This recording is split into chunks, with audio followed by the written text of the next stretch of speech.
For $5 still buys 2 pairs of sturdy children's shoes or ladies' dress flats. Hello again, Head everybody. for the hill. Caray from beautiful Busch Stadium in St. Louis, where the National League season is scheduled to end today, but you never know. The St. Louis Cardinals against the New York Mets. Galen Sisco for the Mets and Kurt Simmons for the St. Louis Cardinals.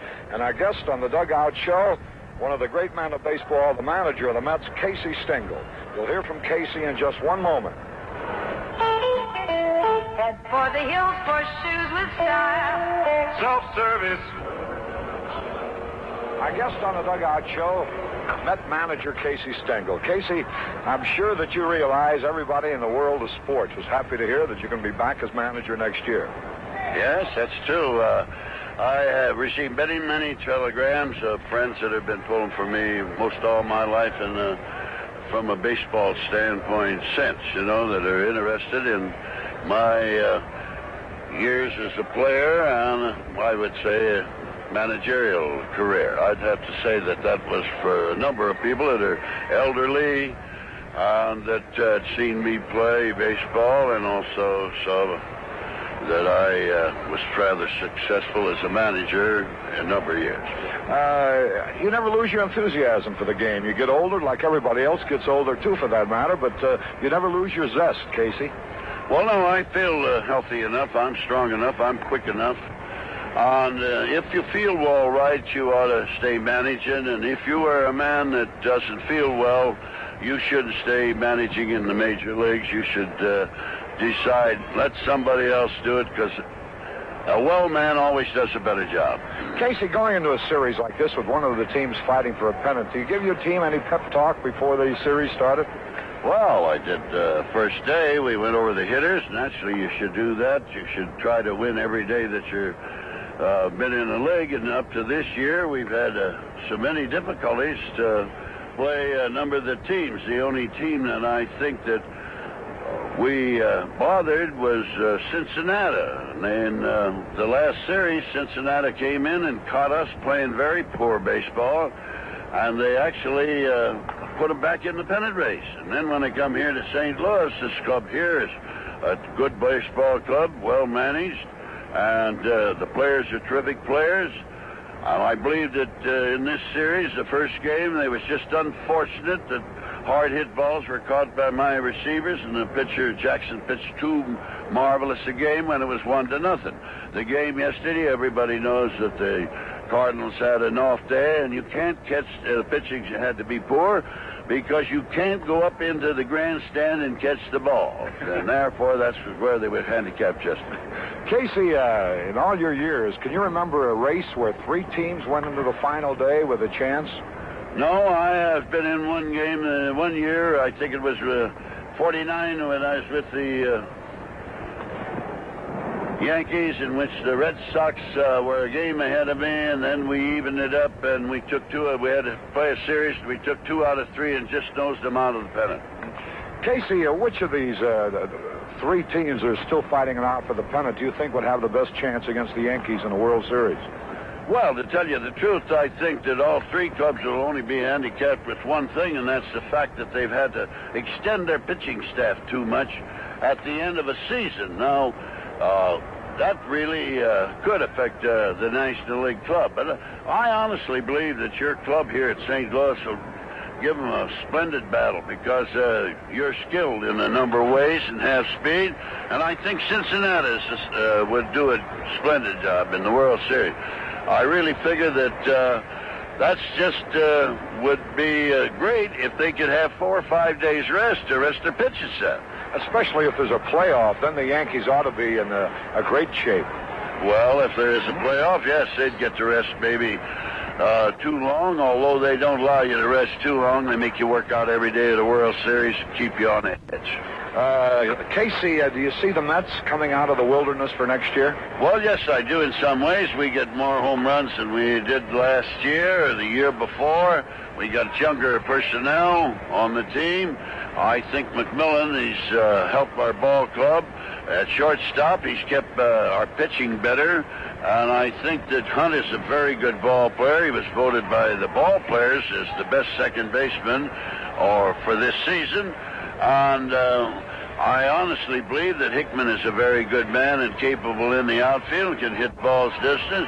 Christopher now is a much better batter than he ever was in his life. He used to could only play against left-handed pitching, and now I think he's very splendid. He can hit some of the right-handed pitchers better than anybody that's on our staff. I would have to say that he's a much improved batter.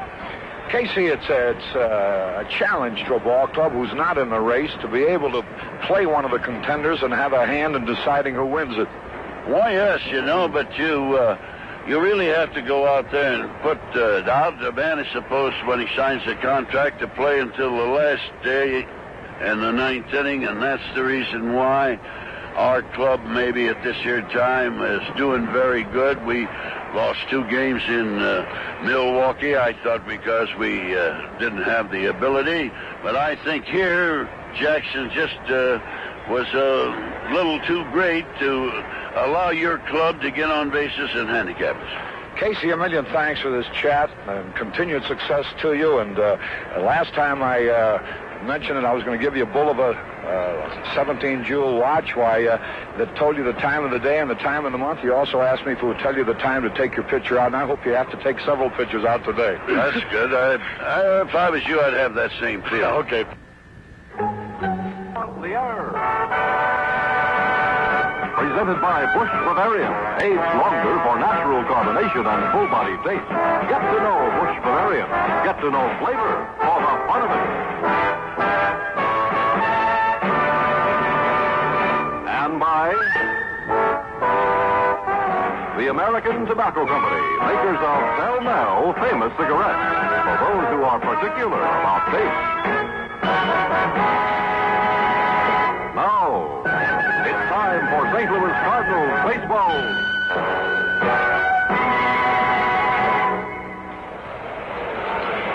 A beautiful baseball day in St. Louis. Hello again, everybody.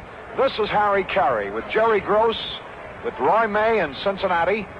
On the final day of the baseball season, maybe. A perfect day for baseball.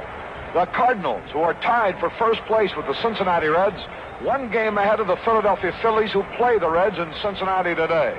It'll be Cisco for the Mets today, Simmons for the Cardinals. Let's quickly go to Cincinnati and Roy May to see what the pitching situation is over there.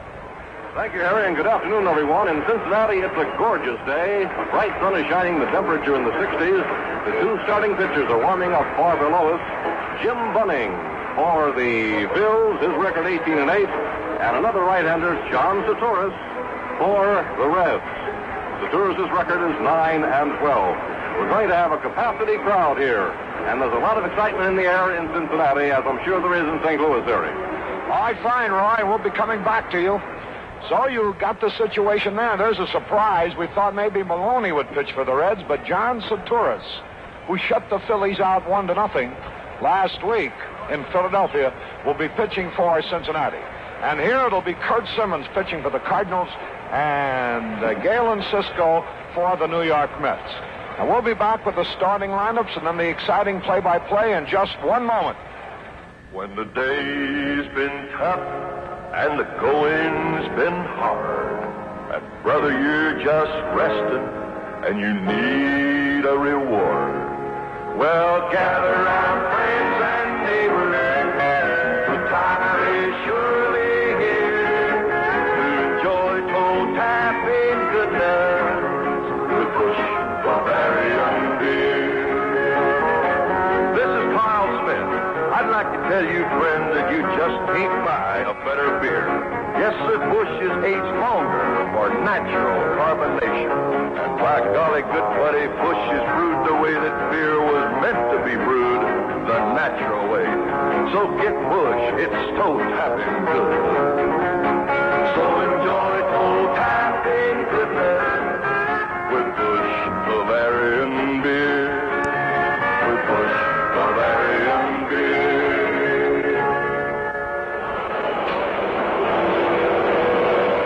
Umpires are coming down the line in a moment. Johnny Keane, the Cardinal manager, Casey Stengel, the New York Met manager, who is our guest on the Dugout Show, will be coming out to exchange the official batting orders. Here now to give you the lineups For today's game, and bring you up to date, is Jerry Gross. All right, Harry, thank you very much. The wind, we might mention right now, is blowing from the left field corner toward the right field line, and it would help a ball hit up toward the right field bleachers, out toward center, possibly blow it out. It could be a big factor in this afternoon's ball game. A look at the lineups in the ball game for Casey Stengel's Mets. Leading off, and at second base, it'll be Bobby Klaus. Klaus in the leadoff position. Roy McMillan will hit second. He'll be the shortstop. Batting third, and a man who has ripped us all year long, Joe Christopher, the right-handed hitting right fielder in this afternoon's game. Batting in the cleanup spot, it will be Jim Hickman. Hickman, a former Cardinal. Hickman will be in center field. He'll hit cleanup. In the fifth spot, the third baseman, Charlie Smith. Smith batting fifth down at third. Bob Taylor, the Hawk, will be the catcher for Stengel's Mets. He'll be catching Galen Cisco. Taylor batting sixth, working behind the plate. Ed Kranepool, who has really hurt us in this series so far and hurt us all year long, as Harry has mentioned, batting seventh. Kranepool will be the first baseman. And George Altman in left field. Altman hitting eighth in the order, out in left. Galen Cisco, with a record of 6 victories and 18 setbacks, will start on the mound for Stengel's crew. His record against the Redbirds this year, 1 victory and 1 setback. His earned run average on the season, 3.45. So Cisco, the right-hander, warming up down the right field line prior to the ball game. Simmons already has concluded his warm-ups to our left, down the left field lineup, and let's now take a look at the Cardinals starting lineup. Manager Johnny Keane will go with Kurt Flood leading off in center. Lou Brock out in left field, batting second. White will hit third. He'll be at first. There go the Cardinals in the final game of the regular season, 1964.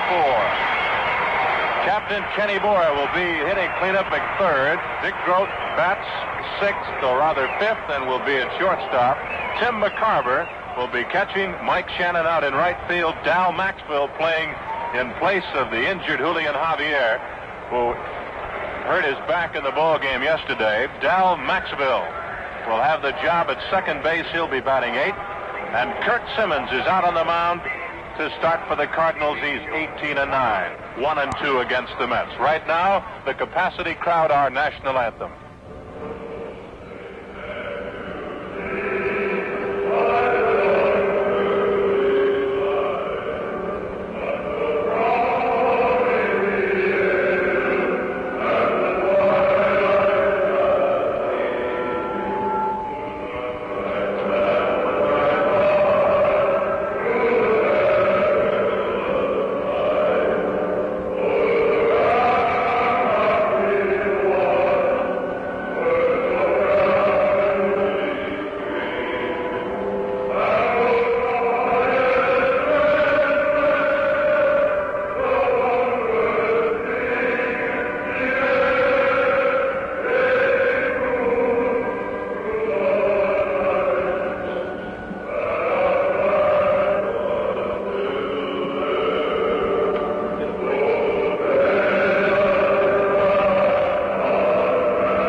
Singing the national anthem. Before we give you the play-by-play, we'll take 10 seconds for station identification. This is the Cardinals Baseball Network. KMOX and KMOX-FM St. Louis. Wet weather brings mosquitoes out. Repel mosquitoes with Kamicide repellent, the safe repellent. Kamicide with 4-way repellent action.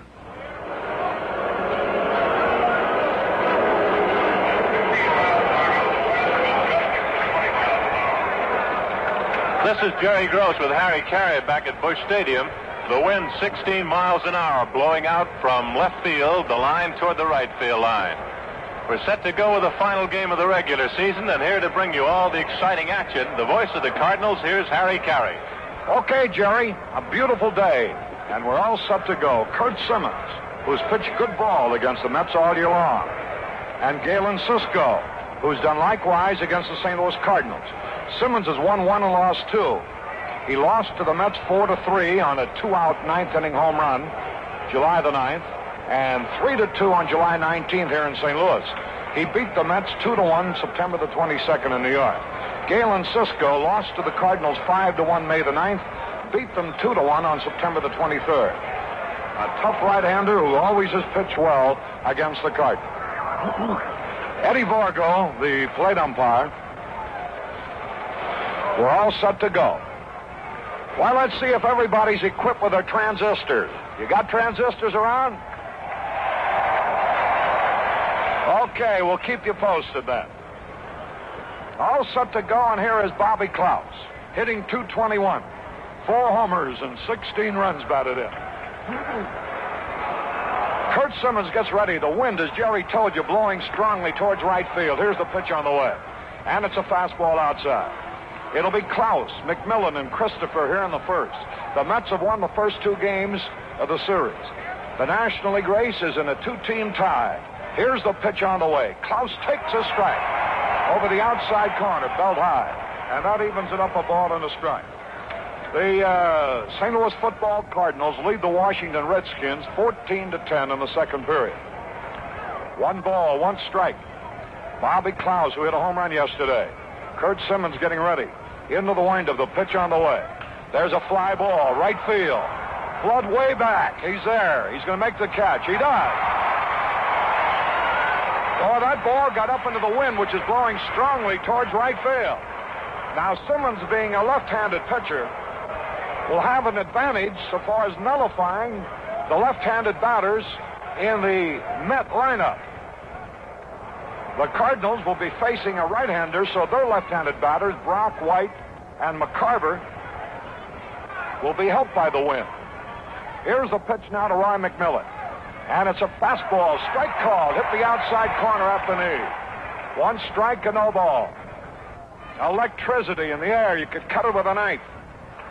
A supercharged afternoon in St. Louis. 1 strike, no ball, the windup, the pitch on the way, here it is. Strike 2 called, fastball at the knee. A lot of possibilities. The Cardinals could win the pennant today. The Cardinals could lose the pennant today. The Cardinals could finish in a 2-way tie today. The Cardinals could finish in a 3-way tie today. 2 strikes, no balls, the pitch on the way. Here it is. A little low. And outside. 2 strikes and a ball. 1 out in the first. Roy McMillan, the veteran shortstop, batting .214 with 1 homer and 25 runs batted in. Now the wind, here's the pitch on the way. A bouncing ball fouled on the third base line. Wes Westrom coaching over there. 2 strikes and a ball. Robinson coaching at first, Westrom at third. 1 out, nobody on. The ball game at the top of the first inning. Here's Simmons winding. The pitch is on the way. Slow curve, foul back out of play into the stands. First souvenir of the day. 2 strikes and a ball. The Yankees clinched their pennant yesterday. They know they're going to be in the World Series, but the National League doesn't know yet. Any one of 3 ball clubs might play the Yankees. 2 strikes and a ball, 1 out, nobody on. McMillan, the hitter. Here's Simmons into the windup. Here's the pitch on the way. It's a little bit outside. Just barely missed the strike zone. The Phils went down in order in the top of the first at Cincinnati. 2 balls, 2 strikes, 1 out. McMillan, the batter. Now the signal given. Into the windup. Here's the pitch on the way. Swung on, a little pop fly, short right field, coming in for it. It's Shannon. He's there. He's got it. McMillan popped to Shannon and right. That's 2 out. Seems strange not to see Javier at second base. But he injured his hip yesterday. And Darryl Maxville is playing in his place. In fact, Javier might be sidelined for several days. 2 men are out. Joe Christopher, the batter, hitting .301 with 16 homers and 76 runs batted in. Simmons gets set.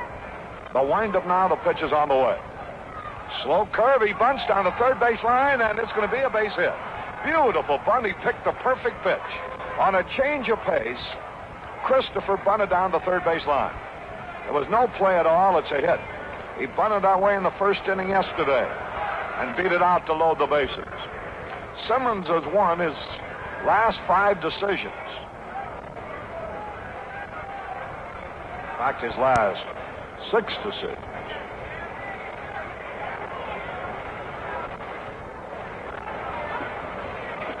But this ball club gives him trouble. Here's Jim Hickman with 11 homers and 57 RBIs, batting .259. Now the stretch from the belt, the pitch. Here it is. It's a fastball low, ball 1. 1 ball to no strike. Hickman, yesterday, had a couple of hits. Drove in 2 runs in the first inning. Now the stretch by Simmons. Here's the pitch.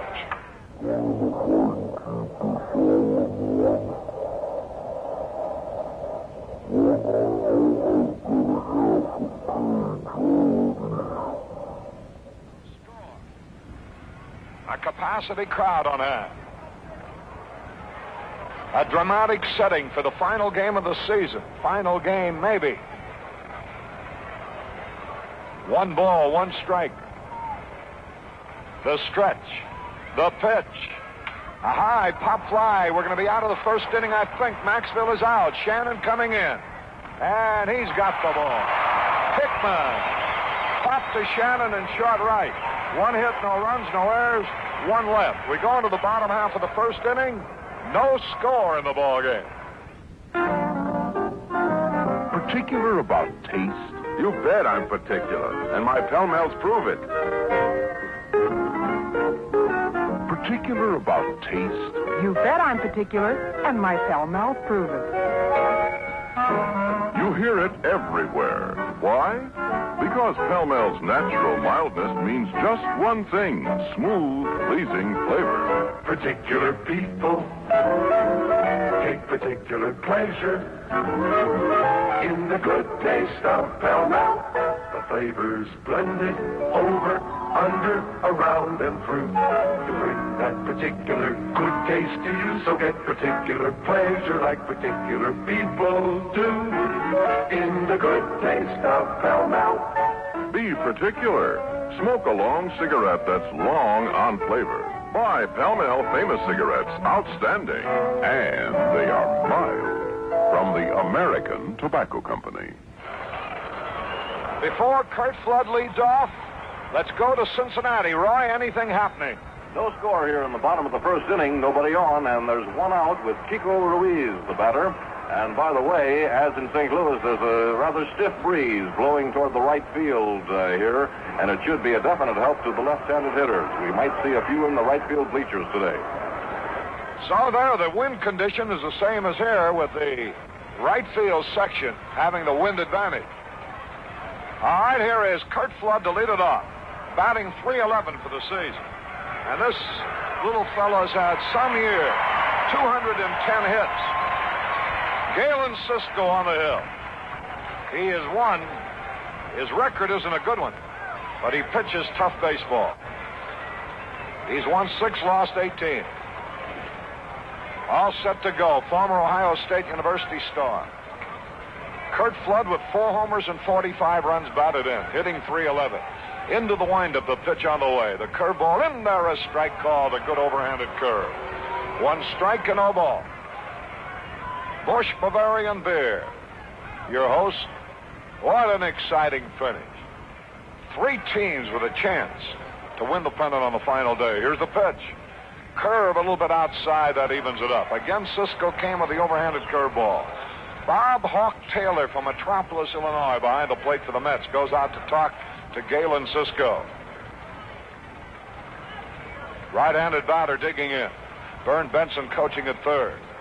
Joe Schultz at first. Now the sign given. 1 ball, 1 strike. Into the windup. Here's the pitch on the way. It's a fastball, low ball, 2. 2 balls and a strike. The wind blowing towards right field as we have to keep repeating because it might be a factor. 2 balls and a strike. Galen Cisco delivers. Here it is. There's a line drive in the center, but it's going to be caught. Hickman is there, and he has it. Flood line to Hickman in center. That's one out. Here's Lou Brock. Here's a guy who could take advantage of that wind. Batting .314 with 14 homers, 58 runs batted in.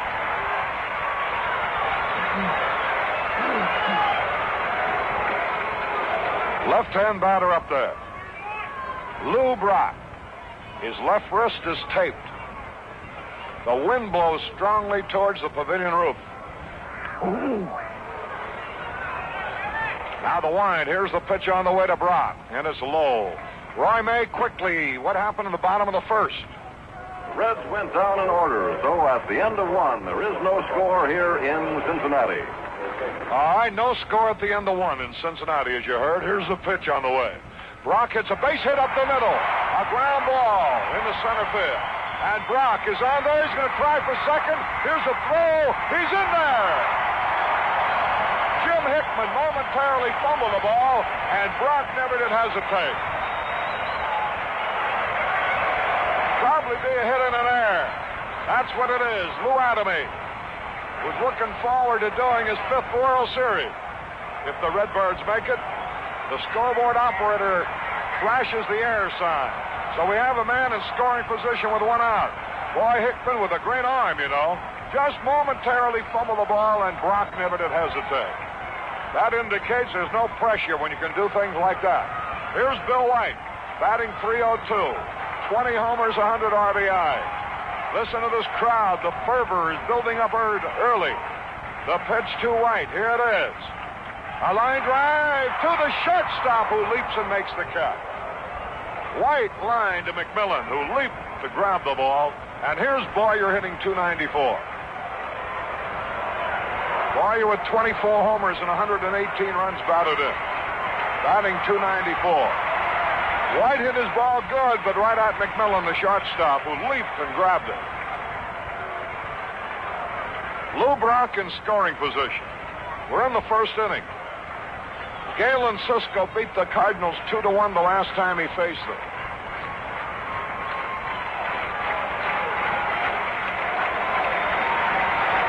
Signal given. Ready for the pitch. Now the stretch and the hesitation. And the pitch is on the way. Here it is. Whoa! Inside almost. Hit him. 1 ball and no strikes. 2 out in the bottom of the first. No score.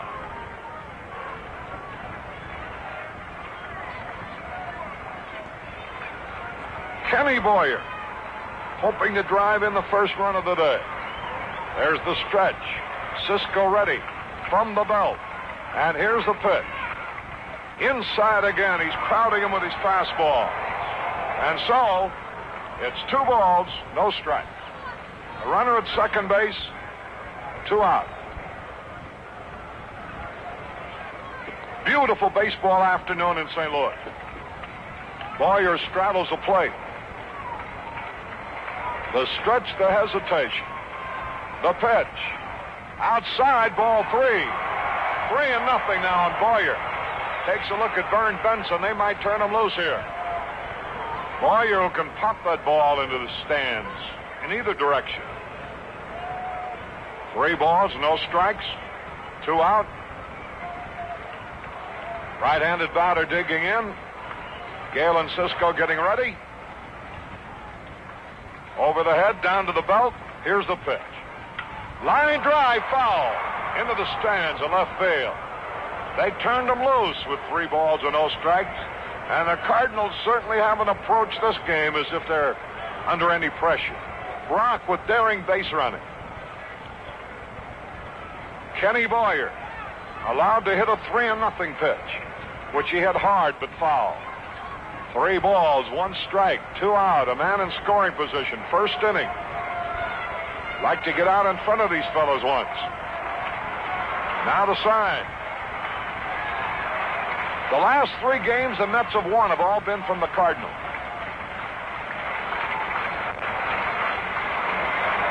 They beat us 2-1 on the 23rd in New York, and then lost 8 in a row and then won the first 2 games of the series.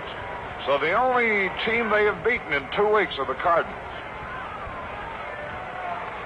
3 balls, 1 strike. Hawk Taylor talking to Galen Cisco. Beautiful afternoon. Just absolutely perfect. An Indian summer day. Bright, warm, brilliant sunshine with a delightfully cool, invigorating breeze. A ballpark jam-packed. A dramatic setting for the final game of the season. 3 balls and a strike, the stretch. And the pitch now to Boyer.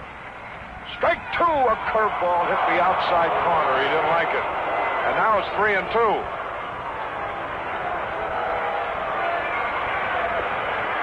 That was a curve that Cisco broke overhanded. Dick Grote would be next. Boyer up there. A runner in scoring position and 2 out. 3 balls, 2 strikes. Cisco gets set. Brock a lead.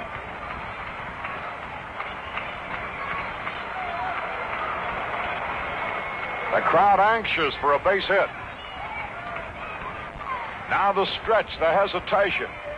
From the belt. And the pitch. Ball 4, he walked in. Cardinals have runners at first and second with 2 out. Here's Dick Grote, who can put us out in front. Grote hitting .291. With 1 homer and 69 runs batted in. Grote hits the ball deep in the right center. And he's a home run threat today, the way the wind is blowing. As any ball hit deep in that direction is going to be carried well. Now the stretch. From the belt. The pitch to Grote. Here it is. It's a strike over the outside corner at the knee. Dick Grote, veteran shortstop. Right-handed batter. Runners at first and second and 2 out. Now the signal given. The hesitation. The pitch on the way. Sliced foul out of play. He's in the hole, strike 2. He was trying to go in the right field, but Cisco threw the ball inside to him, which made it difficult, and he hit the ball off his fists. Mayor Tucker sitting down in the Cardinal box with Mr. and Mrs. Bush. 2 strikes, no balls. Right-handed hitter digging in. Galen Cisco ready. Now the stretch. Grote in the hole, 2 strikes and nothing. The pitch from the belt. And here it is. Ooh, boy, barely missed the strike zone. Anything going on quickly in Cincinnati, Roy? There is now 1 man on as Captain Shockley just dropped a single into left field. There's 1 out, and Tony Taylor will be the batter. All right, so the Phillies are batting in the second inning with 1 on, 1 out. Here is Dick Grote with a count of 2 strikes and a ball. Signal given. Runners at first and second.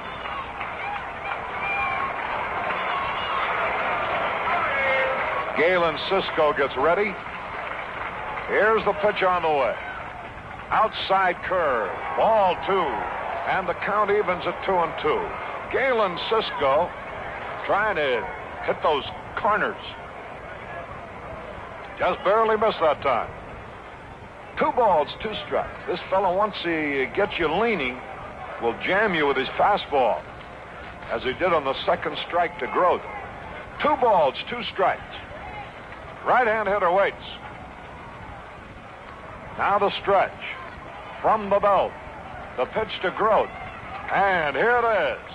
A bouncing ball. This inning might be over. The pitch is going to have to cover. There's the toss, and he is out. Grote bounces out from Cranepool to Cisco. And it is no runs, 1 hit, no errors, 2 left. At the end of 1 in St. Louis, the Cardinals nothing, the Mets nothing. We go to the top of the second inning here. And Charlie Smith, who's a home run threat, he's hit 19 of them this year, steps up to the plate. Batting .240 with 57 RBI. Right-hand hitter digging in. No score. We go into the second inning. Curt Simmons gets set into the windup. The pitch is on the way. There's a high pop fly going towards left field. Grote goes out, calls for the ball. He's under it. He's got it, one away. Charlie Smith popped to Grote in short left.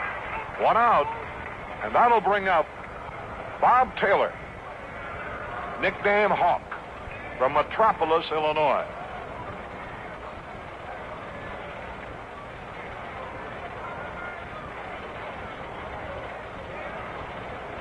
Ed Kranepool would be next. Right-handed batter up there, Taylor. Cardinals on their half of the second will lead off with McCarver, Shannon, and Maxfield. Here's the pitch. It's a fastball low and away. 1 ball, no strikes. Curt Simmons trying for his 19th victory.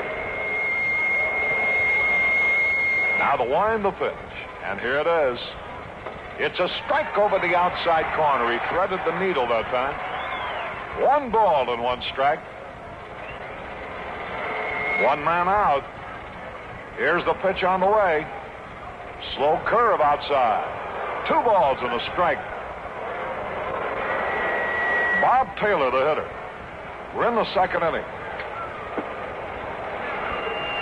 Now the signal given. Here's the pitch on the way. There's a drive way back in the left center. It may. Brock makes a sensational catch. Holy cow, unbelievable. Lou Brock, a backhanded shoestring catch in left center. A remarkable play, 2 away. Holy cow, I've never seen one to match that. He didn't seem to have a chance, and the wind is blowing the other way, taking the ball away from him. He just outran the ball. A spectacular backhanded shoestring catch in deep left center while running at full speed. Here's Eddie Kranepool now. Left-hand hitter. The wind, the pitch on the way. Lined into short center, Flood coming on. He's there. The inning is over. So the Mets go down 1-2-3 thanks to a remarkable play. Listen to the hand that Brock is getting as he comes in here. Listen.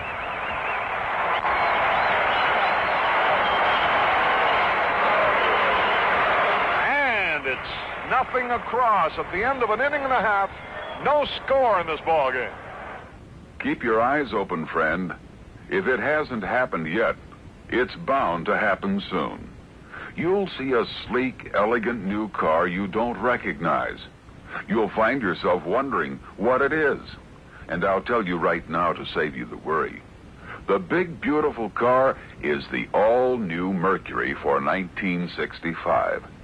You've never seen a Mercury like this before because there's never been a Mercury like this before. It's longer, more luxurious, clearly in the Continental tradition.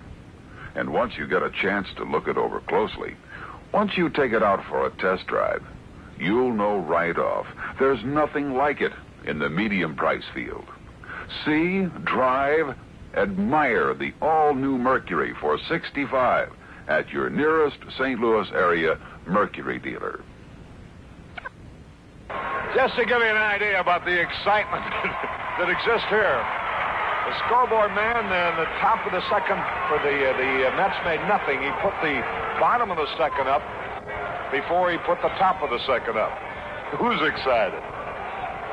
Here's McCarver to lead it off. Tim could take advantage of this breeze. We're in the bottom half of the second inning, a game marked by a remarkable catch by Lou Brock. Now the signal given. Here's the windup and the pitch on the way. It's a curveball into the dirt, ball 1. 1 ball, no strike. It's 0-0 at the end of one in Cincinnati. In a moment, we'll flash to Roy May over there. 1 ball, no strike. Left-handed batter waiting, Tim McCarver. Here's the pitch by Cisco. It's a strike call. Quickly, Roy, anything happen in the top of the second? We're at going into the bottom of the second now, Harry. There's still no score. The Reds coming to bat with Robinson, Johnson, and Edwards.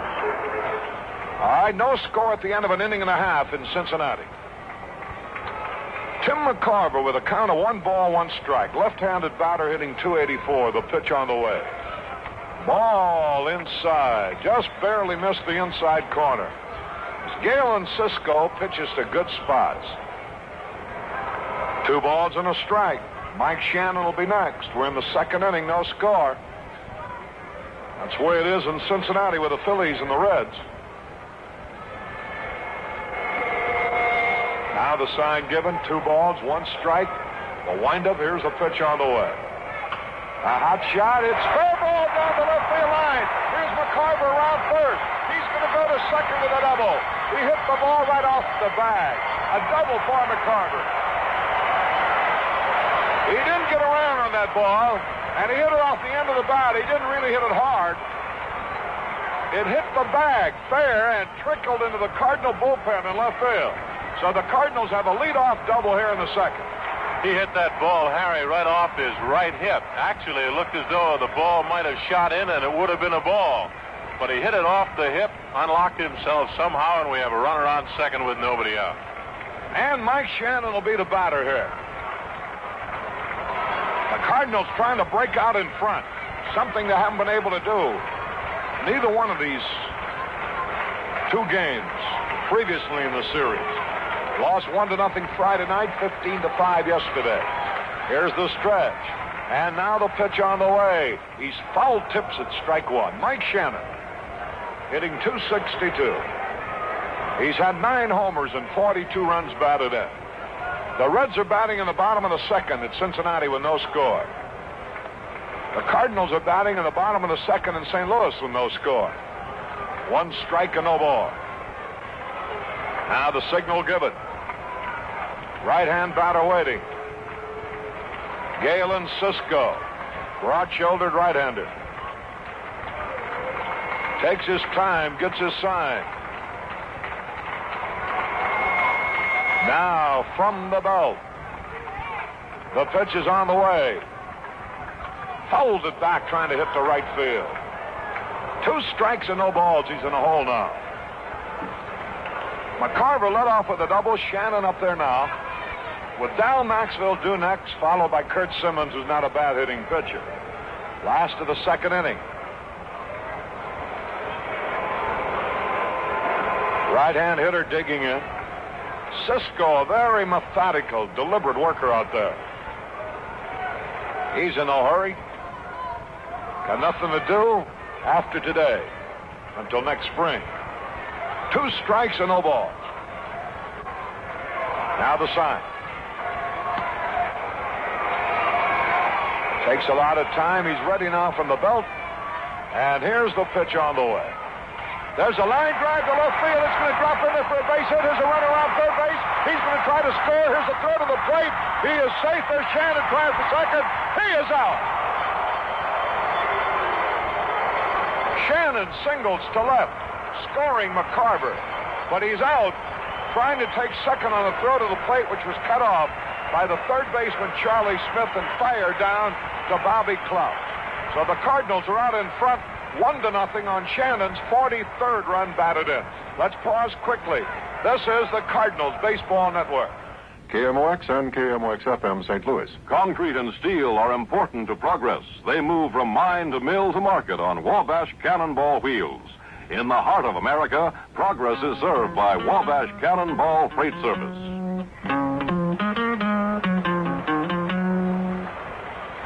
This is Harry Caray with Jerry Gross at Busch Stadium in St. Louis with Roy May in Cincinnati covering the pennant fight for you. Maxwell takes the first pitch outside. 1 ball, no strikes. Here's a pitch. Sidearm, and it's bounced foul. 1-0 in favor of the Cardinals.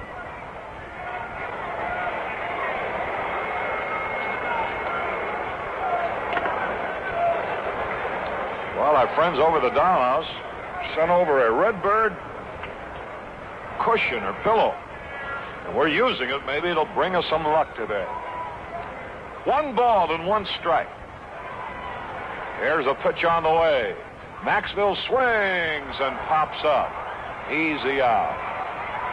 Second baseman there. Hey, the wind almost gave him trouble, and Klaus had to make a one-handed stab. 2 out now, and here's Curt Simmons, the pitcher. 1-0 in favor of the Redbirds. We're in the bottom of the second. It's the first time in this 3-game series that the Cardinals have ever led.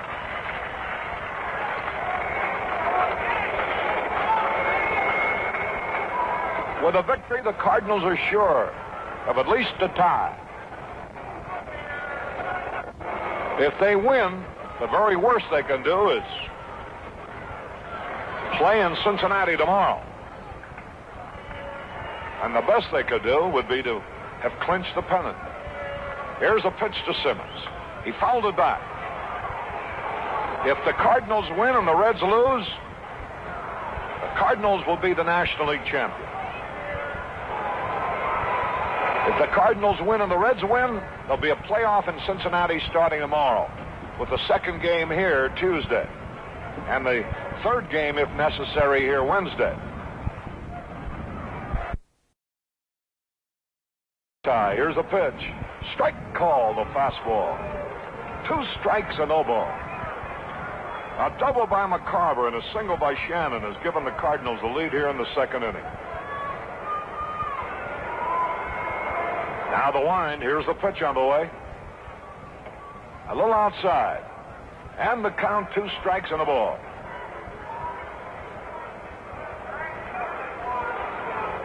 There's no score at Cincinnati with the Reds batting in the second. 2 strikes, 1 ball. Left-handed batter waits. Galen Cisco gets set. The wind, and here's the pitch on the way. A bouncing ball to the left of the third baseman, a great stop, and now the throw. He is out as Cranepool made a one-handed pickup of the low throw. So there was a fine play all the way around. 1 run, 2 hits. No errors and nobody left. At the end of 2 innings in St. Louis, the Cardinals won, the Mets nothing. Before we go into the top of the third, let's go to our man in Cincinnati. Roy. All right, Harry, we're now at the end of 2 as Marty Keogh just flied deep to center to retire the side. So we're going into the third. Still no score in Cincinnati. Okay, nothing up there, so we're a little bit better off. We're leading 1-0. Here is George Altman to lead it off against Simmons. And the first pitch is right at his head, and he ducks out of the way. Ball 1. 1 ball and no strikes. Nobody on and nobody out. The ball game in the third. Boy, a spectacular play by Lou Brock. Robbed Bob Taylor of at least a double and perhaps a triple. There's the pitch on the way. Altman foul tips it back. He was really trying to pull that ball into the wind. Altman with 9 homers and 47 runs batted in, hitting .229. George has been hobbled with injuries. Here's a pitch he was going to bunt. Low and outside. 2 balls and a strike.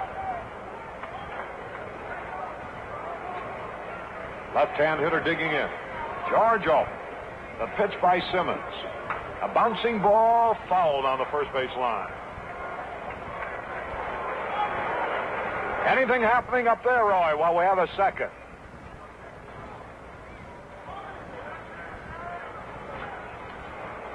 So now bunting and then the top of their batting order coming up for the Phillies in the third. They have a packed house there, too. George Altman, the batter, 2 balls, 2 strikes. We're in the third. Curt Simmons gets ready. Into the windup. Here's the pitch on the way. A fastball a little bit low and inside. 3 balls and 2 strikes on the left-hand hitter. George Altman. Top half of the third inning. Now Now the wind, the pitch. A tap foul again. Went after a fastball. 3 balls, 2 strikes. Top of the 3rd inning. Hope you're enjoying a cold bottle of Busch Bavarian beer right about now. 3 balls, 2 strikes.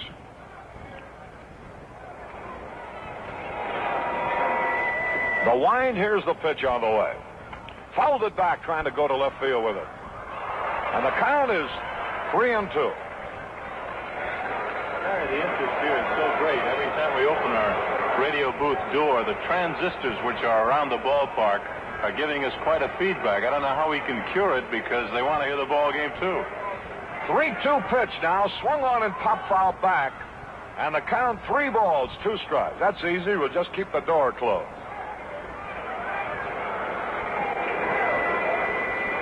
Full count of 3-2. Left-handed batter up there. Kurt Simmons is set. Here's the pitch on the way. Curve outside, he walked him. So Altman leads off with a walk. That enables the Mets to use their pitcher to sacrifice him along. Galen Cisco coming out.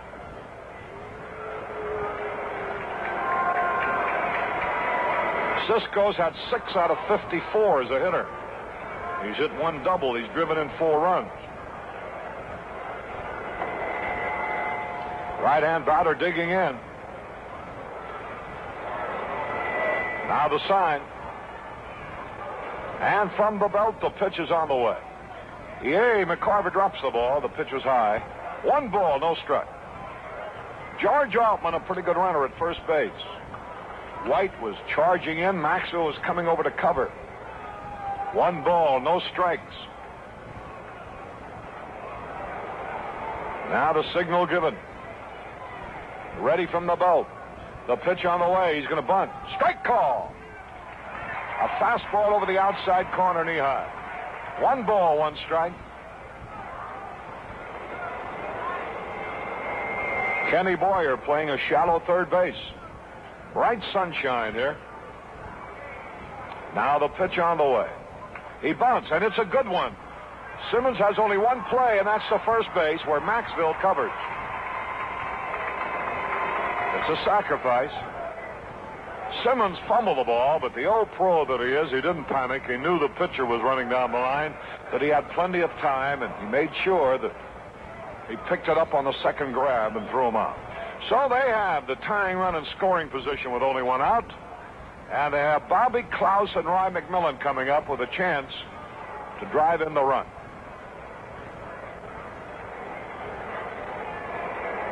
We're in the 3rd. Right-hand hitter digging in.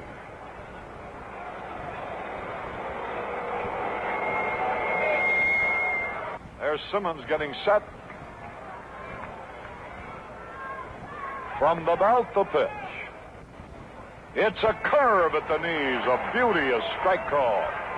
1 strike and no balls. Wide at first, wide of the bag. Maxwell over near second. They play Klaus to pull. Now Simmons backs off the rubber. 1 strike and no balls. There's the pitch. Low fastball. Simmons, 15 years ago, was on the Philadelphia Philly whiz kid team that won the pennant. He helped them win the pennant with 17 victories, but he didn't get to play in the World Series because he was in the service when the series was being played. Here's a strike call to Klaus. 2 strikes and a ball. Simmons pitching the most important game of the year. 2 strikes and a ball. Right-handed batter digging in. We're in the 3rd. The wind blows towards right field and strongly. Simmons pitch at the belt on the way. Fastball is outside, and that evens it up. 2 balls, 2 strikes. Bobby Klaus, the hitter. He homered yesterday, his 4th of the year. Had a brother named Billy who was in the major leagues. The Red Sox, Phillies, another club. 2 balls, 2 strikes. Here's the pitch on the way. A bouncing ball to Boyer. He should throw him out. There's a long throw to first. He's safe. He rolls it. Bill White came off the bag. The throw was a little high. White thought he had his toe on the bag. Altman held second. See how they're going to call that. An infield hit for Klaus. That'll bring up Roy McMillan, who can handle that bat. White thought that his toe had stayed on the bag, and he argues about it. An infield hit puts runners at first and second with 1 out. The slow hopper to Kenny Boyer. Roy McMillan up there. He can handle that bat. He can hit to the opposite field. Okay, Roy, quickly. Anything happen? In the top of the 3rd inning here, the Phils have men in scoring position at 2nd and 3rd. Johnny Callison will be the batter. There's 1 out, and the Red bullpen is busy with Joe Nuxall, a left-hander, and Joey. Here's a hot smash. Hit to Boyer. Looks like a double play. To Maxwell 1, the first. 2! McMillan hit into a double play. From Boyer to Maxwell to Bill White. That ball was hit like a bullet on 1 hop right at Kenny Boyer, who executed the double play with a pivot to Maxwell. White ending it at first base. So it is 1 hit, no runs. No errors, and 1 left. We go into the bottom half of the 3rd inning. Cardinals 1, Mets nothing. Well, we go into the bottom half of the 3rd inning. Curt Flood, who lined out to center his first time at bat, will be the hitter. Cardinals leading 1-0.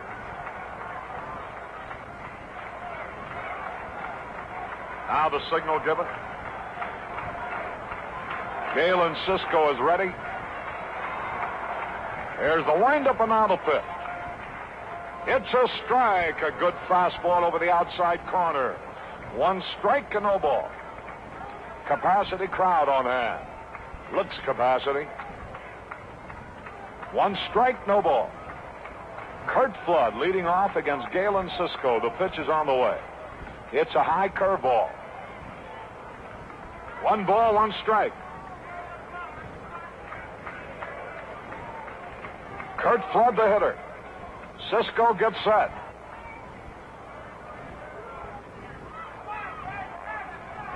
Now ready. Into the windup. Here's the pitch. Way outside. Quickly to Cincinnati. Roy, anything happen? Yes, Harry, the Phils have taken the lead. As Russ Covington ripped the single, scoring 2 men. What's the score, Roy?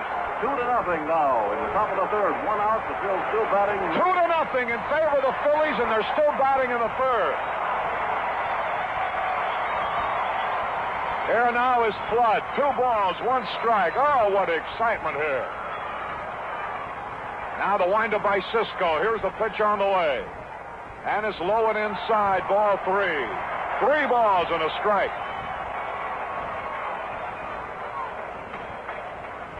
Nuxall is now relieving Saturas.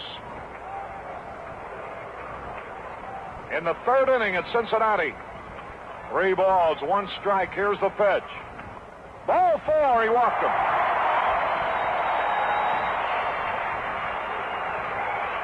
So we have a runner at first base with nobody out, and here's Lou Brock. Brock singled in the 1st inning. And with some dazzling base running, wound up at 2nd when Hickman just momentarily juggled the ball. The 3rd baseman, Smith, comes in shallow, expecting a bunt. Left-handed batter waits. There's the stretch, the hesitation. And the pitch. And a pitch out, nothing happened. 1 ball, no strikes. Lou Brock, the batter. Boy, everybody in this ballpark must have a transistor radio. 1 ball, no strike. Now ready, Brock a lead. Here's the strike. Flood a lead, rather. Here's a pitch to Brock, and he foul tips. 1 ball and 1 strike.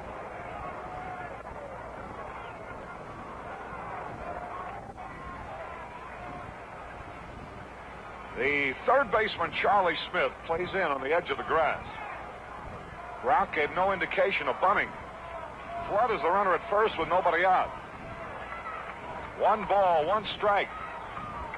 Now the signal given. Ready.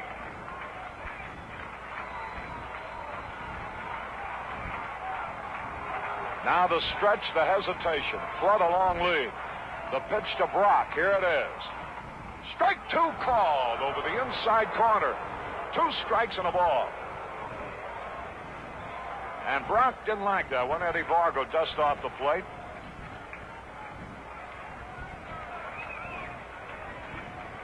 Now all set to go. The third baseman drops back another step this time. Left-hand hitter, the wind blowing towards right. Brock has power in that direction. Here's the stretch. And the pitch. Way outside. That evens it up. 2 balls, 2 strikes. A runner at first. We're in the third. Lou Brock waiting. The breeze blows strongly towards right.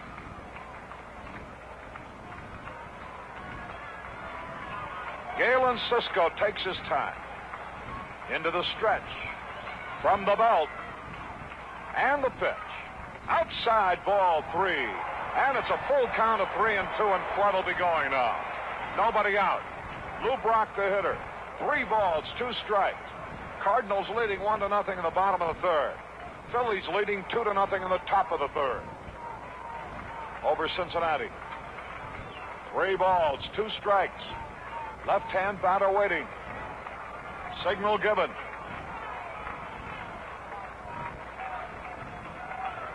Now the stretch by Galen Cisco.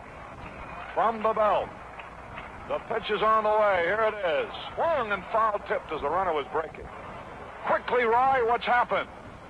Runners at first and third. 1 out. Vic Powers, the batter, with a 2-2 count. Phillies lead 2-0. 3 balls, 2 strikes. The ball game in the third. 1-0 in favor of the Cardinals. Now the signal given. Galen Cisco on the hill. Flood will be going with the pitch. The 3-2. Here it is. There he goes. A hot shot to the second baseman. No play at second. He fumbles the ball. Everybody is safe. Bobby Klaus fumbled the ball for an error. And having the runner going on 3 and 2, he was trying to rush it, thinking he could still get the man at second, and he dropped the ball. And when you drop the ball with Brock running, forget about it. So everybody is safe. Runners at first and second, nobody out. Here's Bill White. White lined out to short his first time up. Left-hand hitter waiting. Bill Wakefield has started to warm up in the bullpen for the Mets. Listen to this crowd. Boy, there's frenzied excitement here. Here's the stretch. And the pitch to White. It's inside a slider, ball 1. Oh, if Bill could get hold of one, the way that wind is blowing. 1 ball, no strikes. They want to see the baseball. While they look at it, back to Cincinnati and Roy May. There are 2 out now with runners at first and second. Tony Taylor just rips the single up the middle. They now lead 3-0.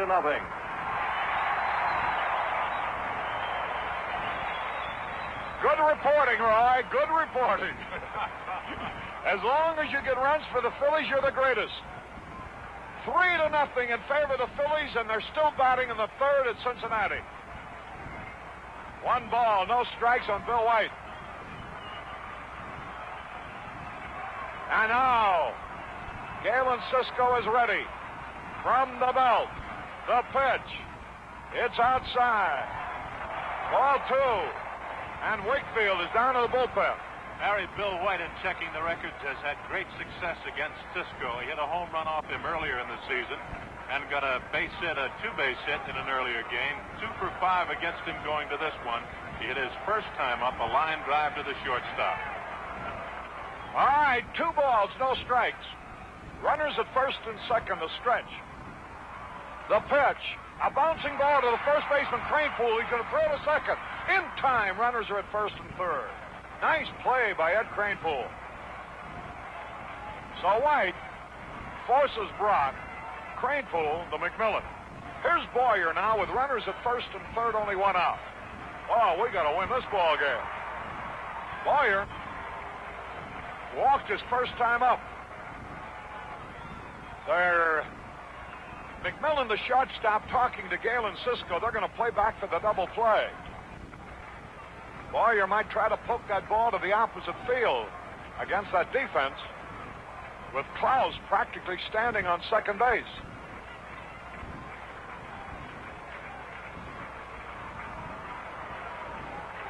Right-handed batter waits.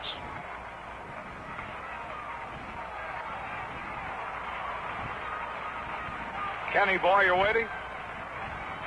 Galen Cisco gets set. The infield back hoping for a double play. Oh, I'd like to see him slice one into right field. There's the stretch. And the pitch on the way. Double play ball to Klaus. Over to McMillan for one. Over to first base for two.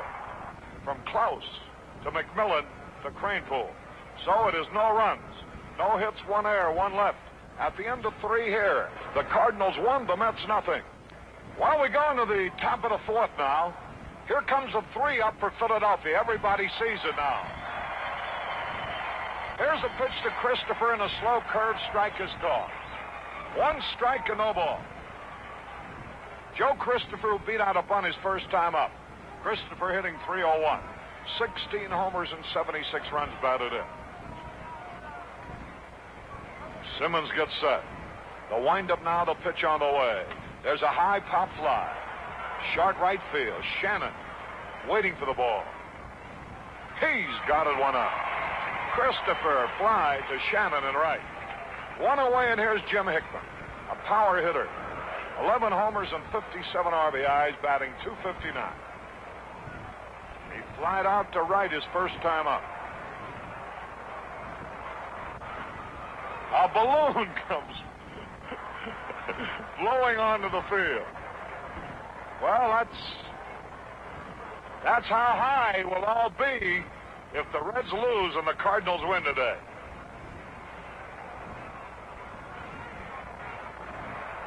Here's the pitch on the way now to Hickman. It's a little bit inside. One ball and no strikes.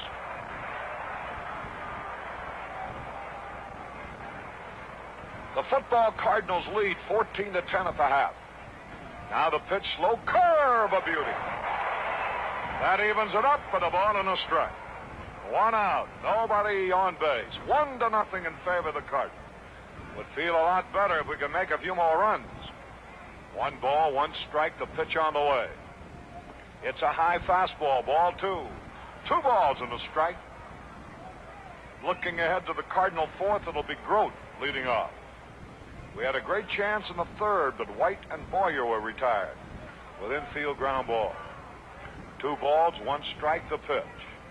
There's a fly ball, left field, Brock coming over. He's there now. He makes the catch. Hickman fly to Brock and left. And here's Charlie Smith. Popped up his first time up, right-handed batter.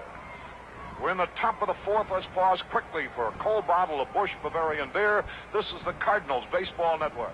KMOX and KMOX-FM, St. Louis. Only DX gasoline contains the element boron. Fill up with DX Super Boron. Drive a car that's alive. This is Harry Caray with Jerry Gross in St. Louis, and now to Cincinnati and Roy May. Jim Bunning just up the field down in order in the third, so at the end of 3, it's Phillies 3, Reds nothing. All right, here's a strike call now to Charlie Smith. So it's 3-0 at the end of 3, Philadelphia over Cincinnati. Charlie Smith is the batter. 1 ball, 1 strike. The wind now, the pitch by Simmons. And here it is. Let up pitch outside. 2 balls and a strike. Top of the fourth. Cardinals leading 1-0. Oh, these Mets give us a battle. Now the wind, the pitch. Here it is. He swung and he missed. Strike two. And the count is evened up. 2 balls, 2 strikes. Billy McCool is relieved for the Reds now in the 4th. So the Phillies lead 3-0 with McCool relieving Nuxall, who probably went out for a pinch hit. 2 balls, 2 strikes, the pitch on the way. There's a little pop foul out of play into the stand. And the count evened up. 2 balls, 2 strikes. 2 men out. Ball game in the 4th. Charlie Smith, the batter.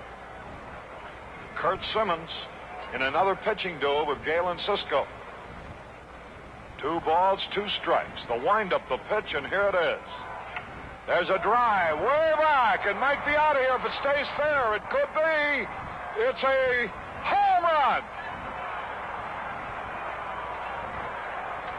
Just down the right field line, and this ball game is tied. Charlie Smith has just hit his 20th home run of the year. The only hope was it might go foul, but it stayed fair. Right down the line, and the ball game's tied 1-1. Charlie Smith's 20th home run.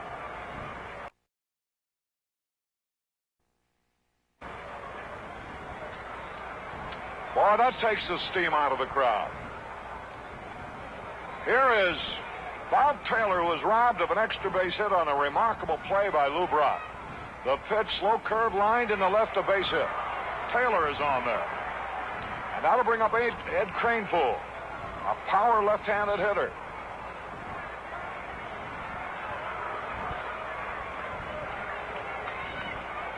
Boy, that chance we missed in the 3rd inning. Runners at 1st and 2nd, nobody out with White and Boyer.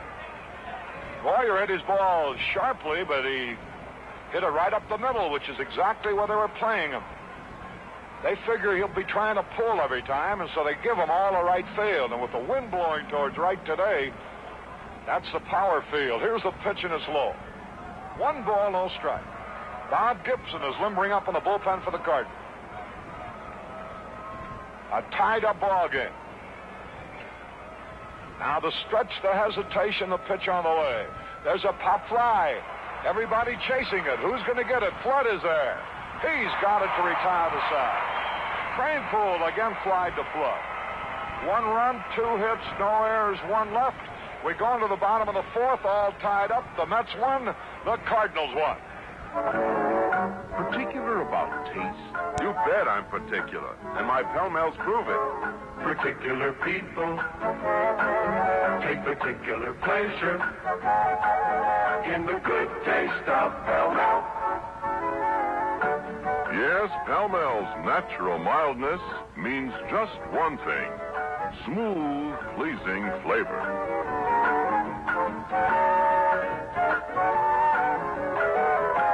The flavors blended over, under, around, and through to bring that particular good taste to you. So get particular pleasure like particular people do in the good taste of Pell-Mell.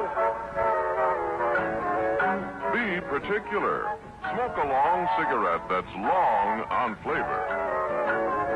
Buy Pell-Mell Famous Cigarettes. Outstanding. And they are mild from the American Tobacco Company. Bottom half of the 4th inning. We have a moment. Let's go to Cincinnati, Roy. At the top of the 4th, there's nobody on, and 1 out with Jim Bunning, the batter. How's Bunning look? Very good, Harry.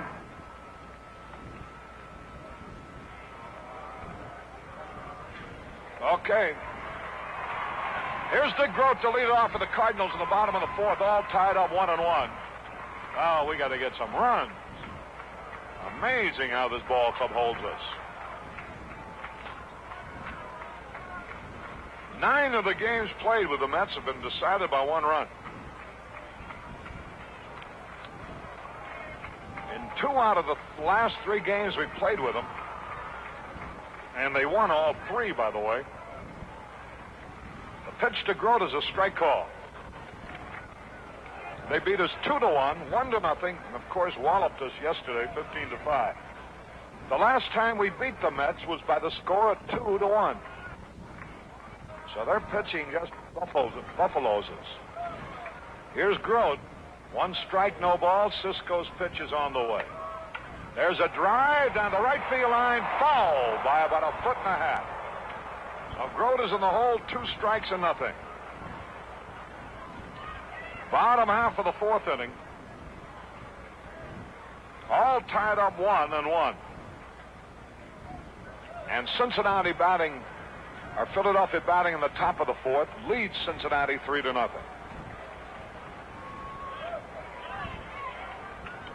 Grote the batter. 2 strikes and nothing. We're in the 4th.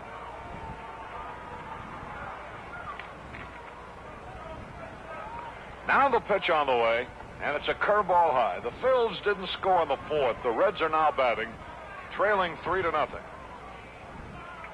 2 strikes and a ball. The present pace, the Cincinnati game is ahead of ours. Just about equal. We're in the bottom of the 4th. They're in the bottom of the 4th. 2 strikes and a ball. The pitch to Grote. Into the dirt, low. That evens it up. 2 balls, 2 strikes. Cardinals have had 3 hits. The Mets have had 4 hits. The Mets had a home run from Charlie Smith down the right field line to the pavilion roof.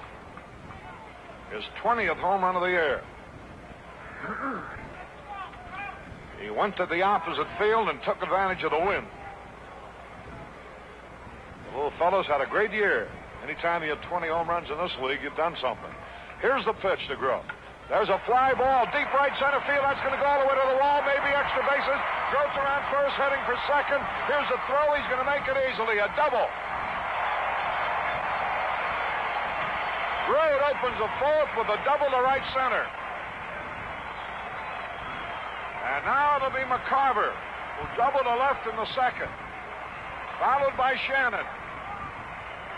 That's the lead run at second base. Nobody out.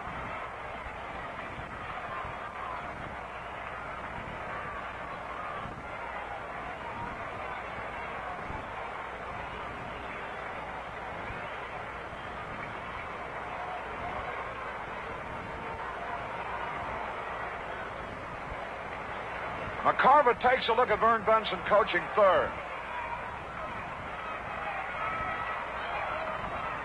Now the stretch. The pitch is on the way. A bouncing ball back to the mound. He holds the runner at second, throws to first, and McCarver's out. Boy, that hurt. He didn't pull the ball at all. Just pushed his bat at it. Hit it right back to the pitcher. One situation you've got to try to pull, because a ground ball to the first base side would put Grote at third with 1 out. As it is now, takes a base hit to score. Here's Shannon, who drove in our first run with a single to left. Grote in scoring position with 1 out. Now the stretch, the hesitation. The pitch is on the way. It's a fastball low, ball 1. Dal Maxfield will be next. 1-1, we're in the bottom of the 4th. The Mets have won the first 2 games, trying to make it a clean sweep.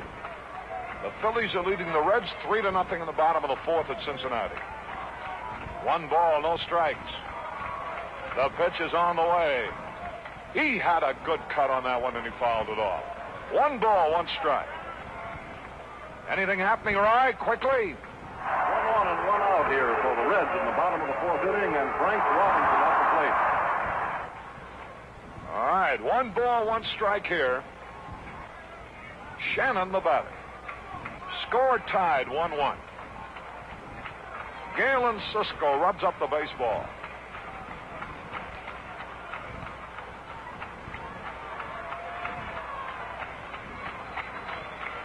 Now we're ready.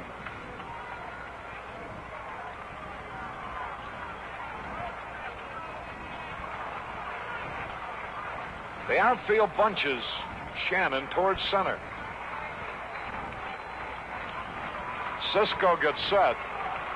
Grote a long lead at second base. And the 1-1 pitch is on the way. And here it is.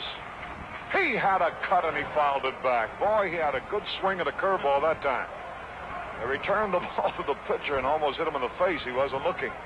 2 strikes and a ball. Cincinnati, is Robinson still up, Roy? Yes, he is, Harry, with a 1-1 count. A runner at first. 1 out. 2 strikes and a ball here, with 1 out and a runner at second and Mike Shannon the batter. Down Maxville would be next. 1-1 tie. Charlie Smith, who hit a home run yesterday, hit another one today. Now the stretch. From the belt. And the pitch to Shannon on the way.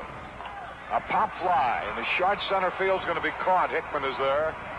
He's got it 2 away. Shannon didn't have much of a swing at that one. So there's 2 out here in the 4th. And here's Dal Maxville. He popped up his first time. Right-handed hitter up there.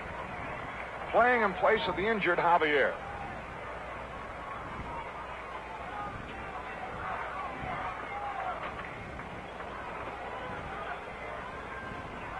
Maxville batting .222. Right-handed hitter. Galen Cisco takes his time, rubs up the baseball.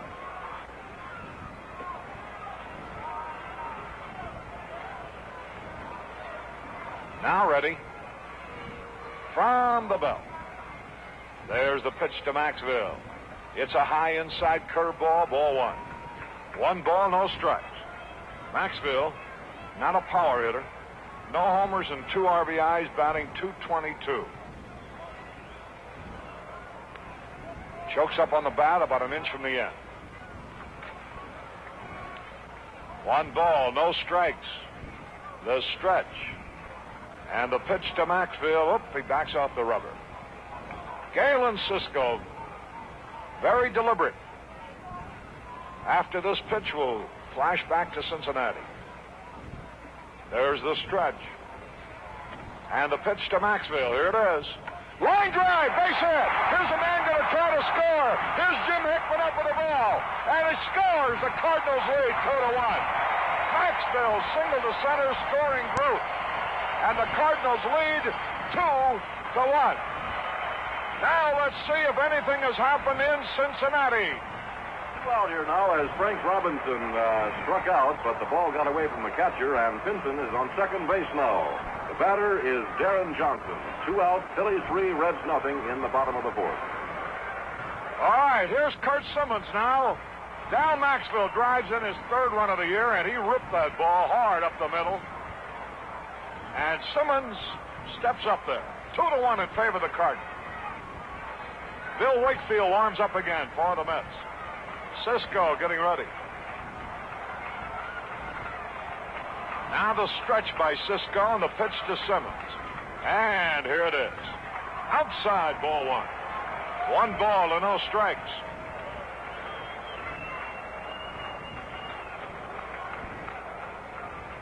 Cisco, broad-shouldered right-hander who's won 6, lost 18.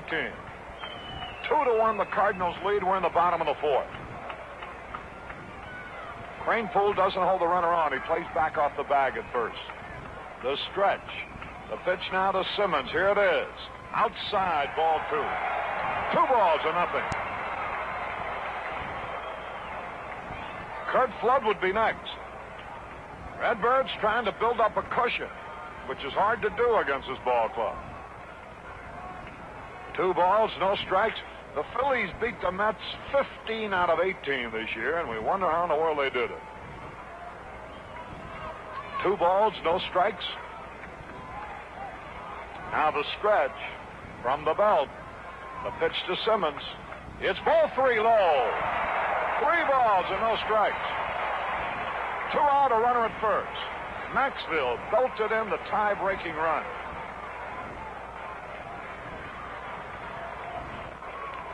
The football Cardinals are leading in Washington 21-10. 3 balls, no strikes. 2 out. Runner at first base. Flood would be next. Galen Cisco gets set. Now from the belt, the pitch on the way. Here it is. Ball 4. He walked in.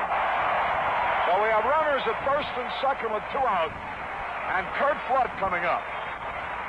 Let's switch now to Cincinnati and see if the Reds are still batting in their fourth. Situation the same here. A man on second base, 2 out, and a 1-2 count on Darren Johnson. All right, Ryan. Here's Curt Flood. Simmons at first. Maxville at second. Ball game in the fourth. The Reds did not score in the fourth. Here's a stretch now, the pitch to Flood. It's inside, ball one. 1 ball, no strikes. Curt Flood, who lined out his first time, walked his second time. Brock would be next. Right-handed batter waiting. 2-1 in favor of the Cardinals.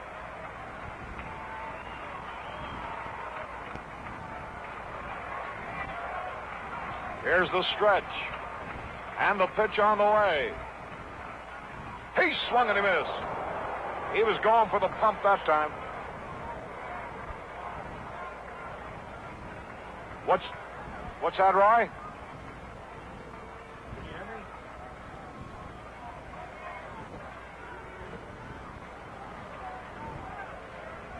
Still there? Here's the stretch. 1 ball, 1 strike. A bouncing ball just ought to end the inning. McMillan's got it. Flips to second. Flood for Simmons. From McMillan to Klaus. 1 run. 2 hits. No errors. 2 left. At the end of 4, the Cardinals 2, the Mets 1. Top of the 5th, the Cardinals lead 2-1. George Allman will lead it off. Anything going on in Cincinnati, Roy? Yes, Caray. In the top of the 5th inning, Richie Allen has just homered against the center field wall. They now lead 4-0. Nobody out, nobody on. All right, wonderful. Richie Allen has just homered, and the Reds and the Phillies lead 4-0 at Cincinnati. Here's George Altman up there. 1 strike and no ball. Now the wind. Here's the pitch on the way. And he started to swing and he held up. 1 ball, 1 strike. They're in the 5th at Cincinnati with the Phillies leading 4-0. Left-handed batter Altman waits. He walked his first time at bat. Here's the windup now. The pitch by Simmons. And it gets away from McCarver. 2 balls and a strike. A little bit inside. On behalf of Busch Bavarian Beer, we sincerely hope that you've enjoyed another season of Cardinal baseball broadcast. 2 balls, 1 strike. The pitch is on the way. Fouled out of play, and the count is in. 2 balls, 2 strikes. Altman the batter. We're in the 5th, and they're in the 5th up there. We lead 2-1. The Reds trail 4-0. 2 balls, 2 strikes. Now the windup, and here's the pitch on the way. Line drive, base hit for Altman. Altman singles to center. And so, once again, the tying runners on base with nobody out, enabling their pitcher, Galen Cisco, to come up and sacrifice. Altman single to center. Football score, Harry. At the end of 3 quarters, the football Cardinals lead 21-10 over the Redskins. Okie doke, here's Cisco. And the stretch, the pitch on the way. He bunts, and it's a good one. Boy, they can lay that ball down. There's a throw to first to Maxville. They just don't fail on that sacrifice, do they? And the play goes from Boyer to Maxville as Cisco sacrifices, and here is Bobby Klaus, right-handed batter. The ball game in the 5th. The Redbirds in a real struggle with the Mets, but leading 2-1. Mets have the tying run at second base, 1 out. The stretch now, the pitch on the way. He swung and he missed the fastball, strike 1. 1 strike and no ball. 1 out.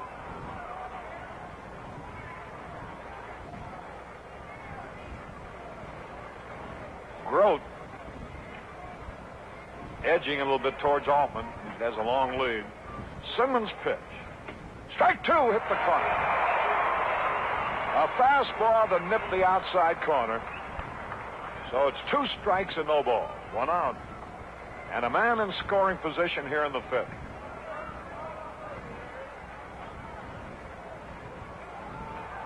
The delivery on the way.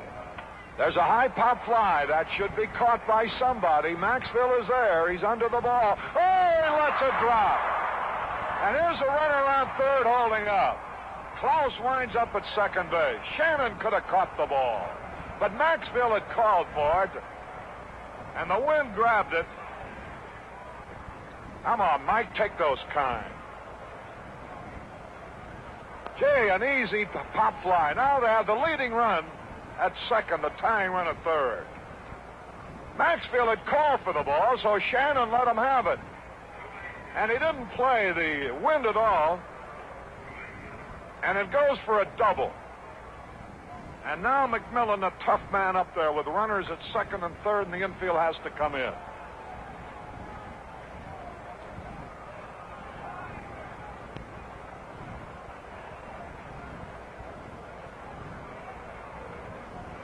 McMillan hit the ball sharply in the third, but into a double play. Right-hand batter waits. Simmons in a jam. Ready to wind up. Here's a pitch on the way. It's outside. Joe Christopher would be next. The Cardinals in trouble. Bob Gibson down in the bullpen. We lead 2-1, but a pop fly was just permitted to drop as down Maxville miscalculated the wind. 1 ball, no strike. The pitch on the way. And it's outside, ball 2. 2 balls and nothing. Shannon in right, Flood in center, Brock in left. What really hurt about that one was that Shannon could have caught the ball. But Maxville kept yelling for it, so Shannon had to back away from him, fearing a collision whereby the ball might drop. And so, by retreating, he wasn't able to lunge for the ball as Maxville, completely misjudging it, allowed it to drop. 2 balls, no strike. Infield in. Can Simmons pitch out of this? He's behind the hitter, 2 balls and nothing. Now he's ready.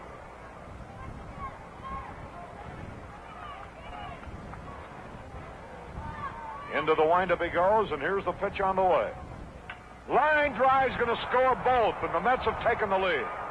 Into the corner, McMillan's on his way to second base. A double to left, and the Cardinals trail 3-2.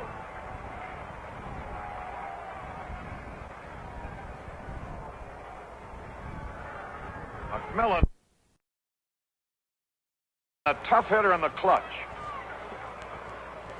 And now two of the teams, right now, if everything would end the way it is now, there'd be a triple tie starting tomorrow in Philadelphia, with the Reds playing the Phillies.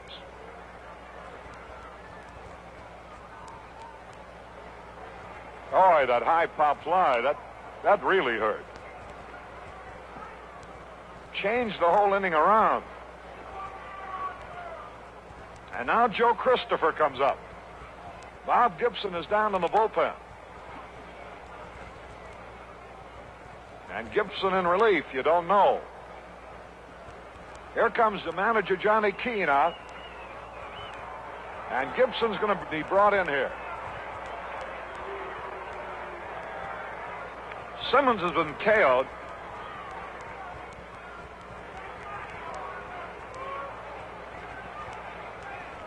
Boy, that's a shame on that pop fly. If Maxville had just stayed away from it completely, why, it would have been all right. But it started out like a routine pop fly behind first, and he kept yelling for it and running out for it, so Shannon stopped coming in. And then he didn't come within 5 feet of it. Simmons is going to stay in there. So just a little chat. 1 out. 3-2 in favor of the Mets.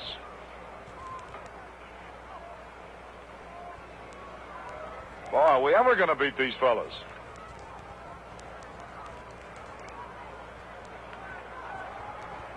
All right, now Johnny just wanted to give Gibson a little more time to get ready. Now he's coming out, which means that Simmons will have to go out because he's come out twice in 1 inning. All right, let's go now to Roy May in Cincinnati and see what the picture is there. We're going into the bottom of the 5th inning now with the Phillies out in front, 4-0. And in the top of the inning, as you know, Richie Allen hit that long home run to center field. So that's the situation. The Reds coming to bat in the bottom of the 5th. Phillies leading 4-0.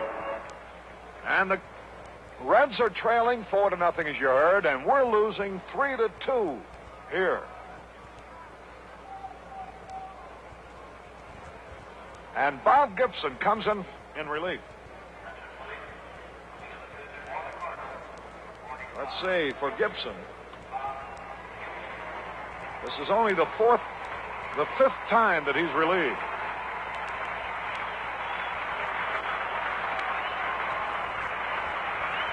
He comes into the ball game trailing 3-2. Kurt Simmons has been knocked out here. 2 doubles and a single, but 1 double was just a high pop fly behind first base. But young Dal Maxfield misjudged, let the wind carry it away from him, and it dropped behind him. As he was calling, he had it. So Gibson now comes in. He lost 1-0 Friday night.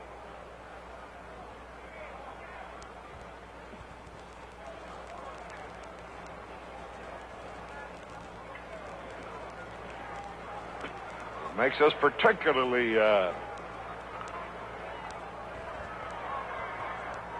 tough for us is that the Reds are losing, which is the combination you need. A Cardinal victory and a Red defeat would clinch the pennant for the Cardinals. A Met victory and a Philadelphia victory would throw the 3 teams into a tie, which would make all-time baseball history a 3-way tie, necessitating a round-robin playoff. All right, Joe Christopher will be the batter. 1 out. A man in scoring position. The Mets lead 3-2.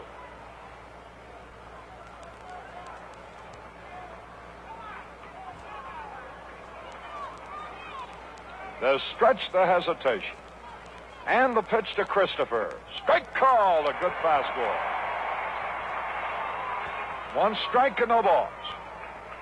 Christopher beat out a bunt in the 1st. He's hitting .301. He flied out to right in the 4th.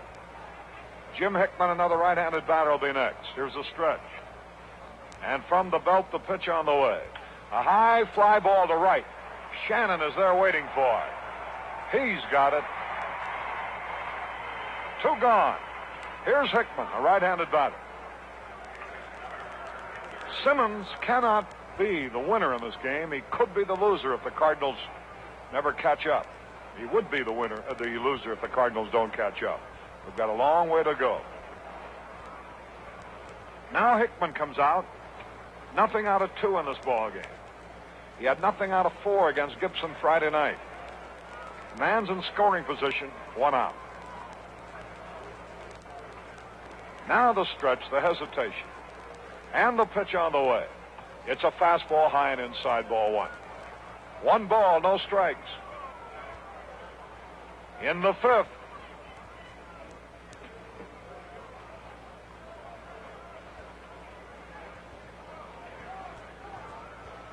The delivery by Gibson on the way. A tap right in front of the plate. McCarver's got it, throws to first in time. And so the inning is over, and Gibson did the job. There's 2-run score, however, on 3 hits.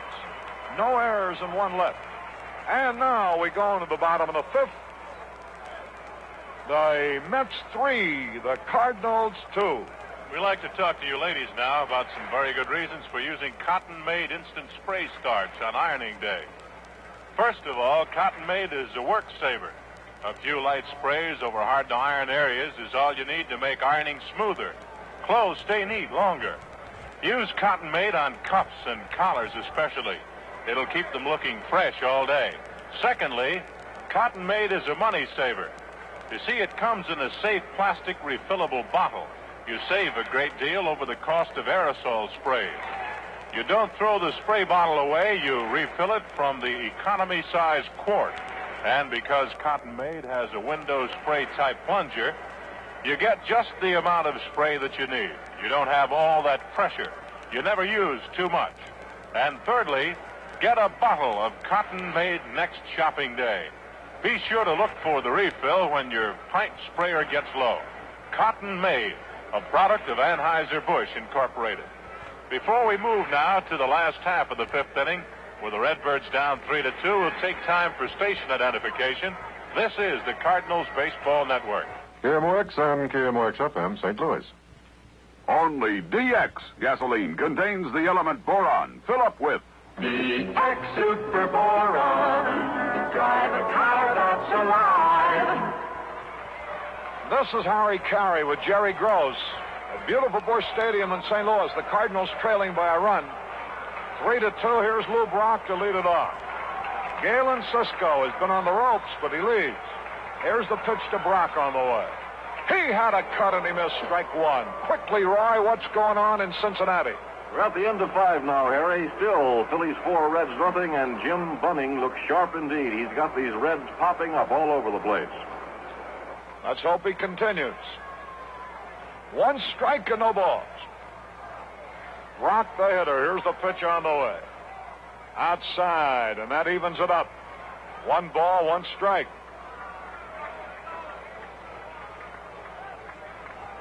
Come on, Lou. Let's pump one out on the Grand Avenue. 1 ball, 1 strike. Here's the pitch on the way. He had a cut, and boy, that's what he had in mind, but he fouled it off. 2 strikes and a ball. It's at the end of 5 now, 4-0. Philadelphia at Cincinnati. They haven't posted that other one yet.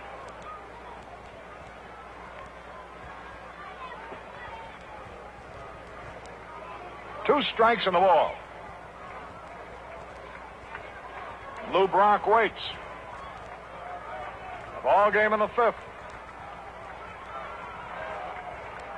Cisco's pitch is on the way. Way outside. And the count evens at 2 balls, 2 strikes. What is it, Roy? I didn't get you. Joey J?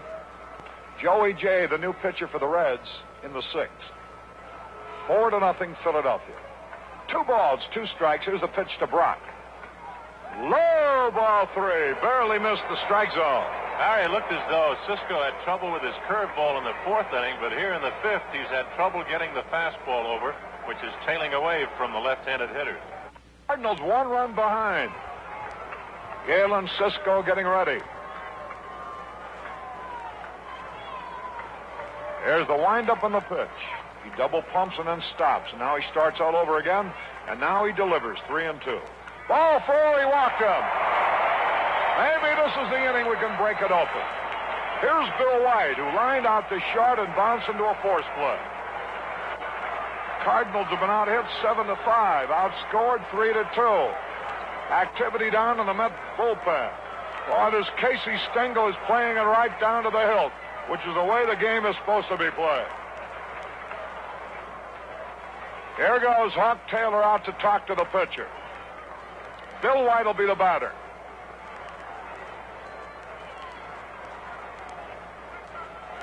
None of our left-handed batters have taken advantage of this wind yet.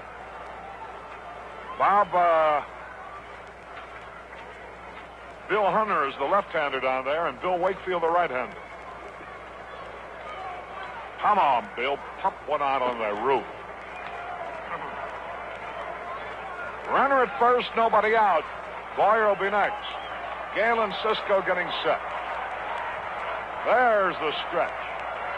The throw to first, and Brock is back. Cisco just lobbed the ball. Bob Taylor, the catcher. Bill White, the batter. Brock a lead. There's the pitch. Pitch out. He's not going. 1 ball and no strikes. Runner at first, nobody out, 5th inning.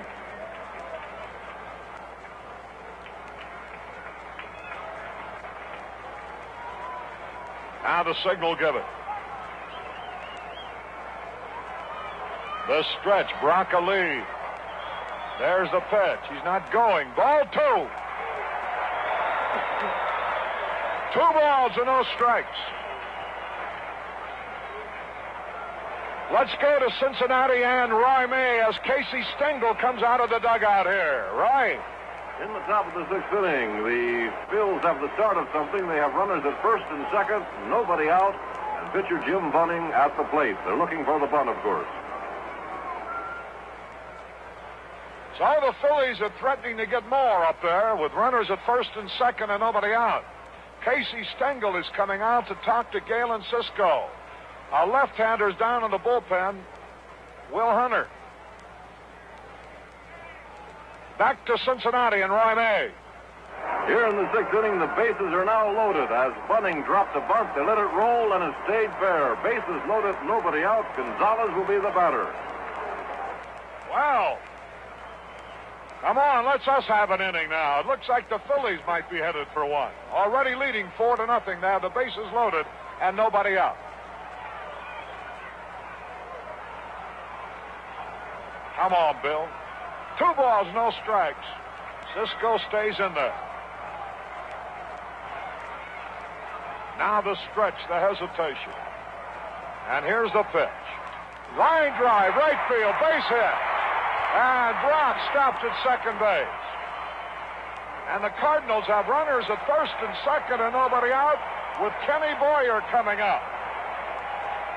Boyer walked and hit into a double play. And let's see now what the Cardinals do. Will Boyer hit or will he bunt? There's a left-hander and a right-hander down in the bullpen for the Mets. Gary? Boyer this year has faced Cisco 6 times. He had a home run and a triple off him earlier this year. But he's 0 for 1 here this afternoon, grounded into the double play. Yet he did hit the ball very hard at Klaus for the double play.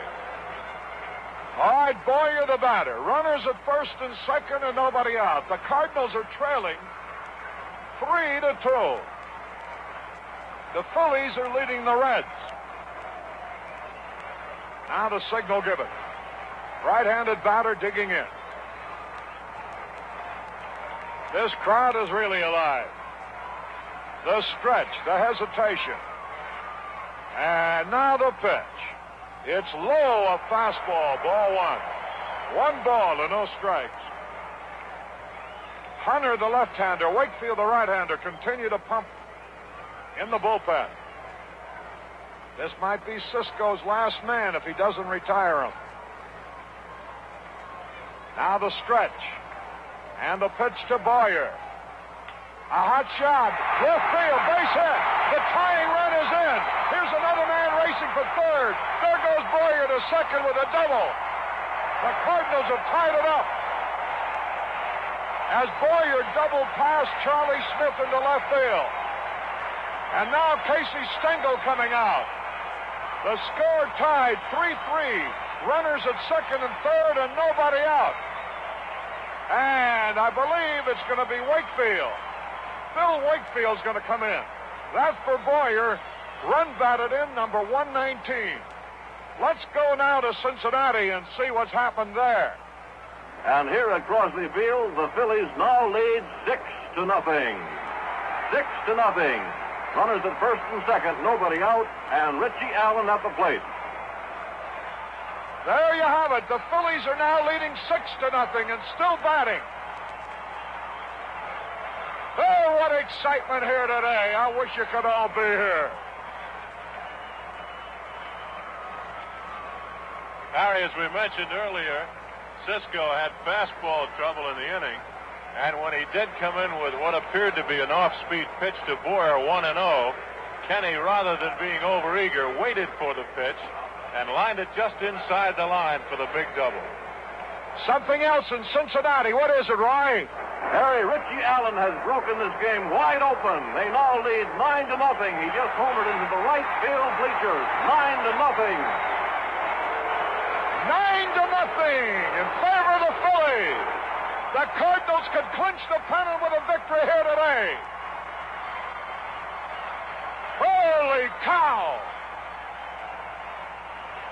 Hold on to that cold bottle of Busch Bavarian beer, friends, because a celebration might take place here today.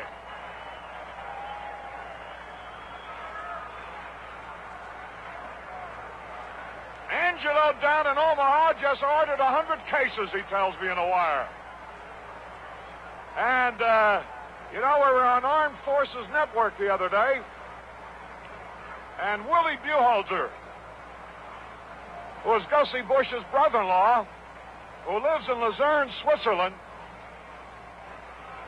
listening to the Armed Forces Network, really pulling for the St. Louis Cardinals. From Luzerne, we just received this wire. I hope the Armed Forces is with us again today, because the Cardinals maybe will clinch the National League pennant. They are carrying our broadcast all over the world today. Hey, what else is new? Listen to this crowd.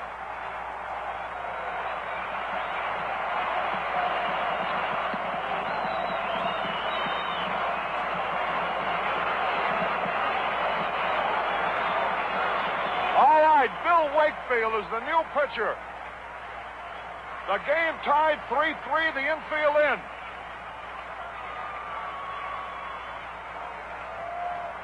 The windup by Wakefield, the pitch to Groth. Outside slider.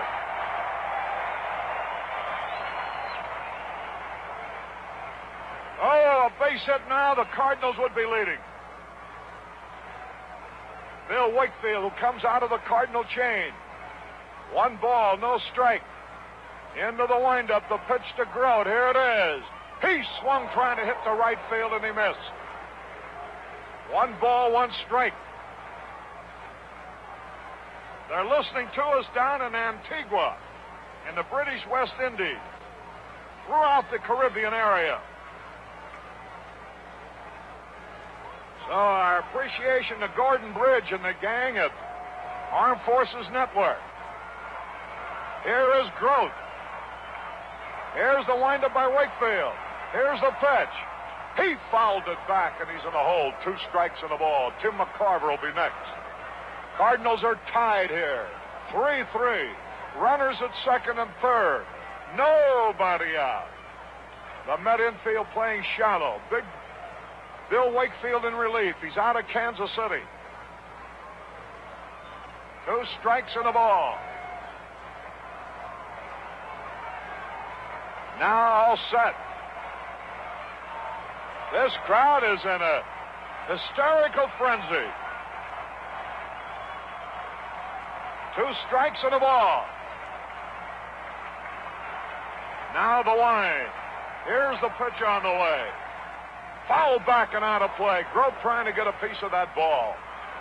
The infield in. 2 strikes and a ball on veteran shortstop Dick Groth. Bill Hunter, a left-hander. And Jack Fisher, a right-hander, down in the bullpen for the Mets. We got to get some runs. 2 strikes and a ball.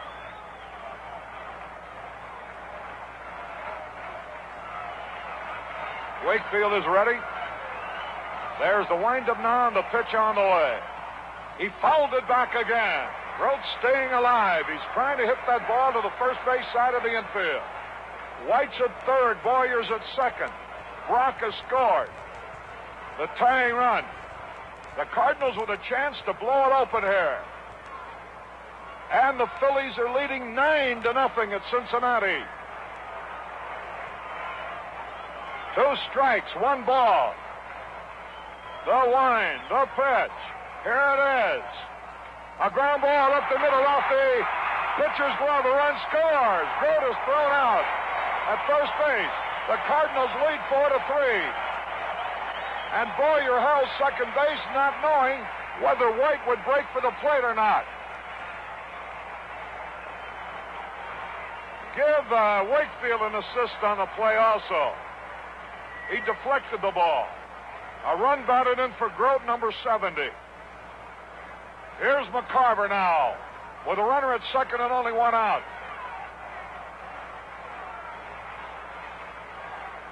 That Richie Allen has really put on a show this last week. Certainly in this Cincinnati series.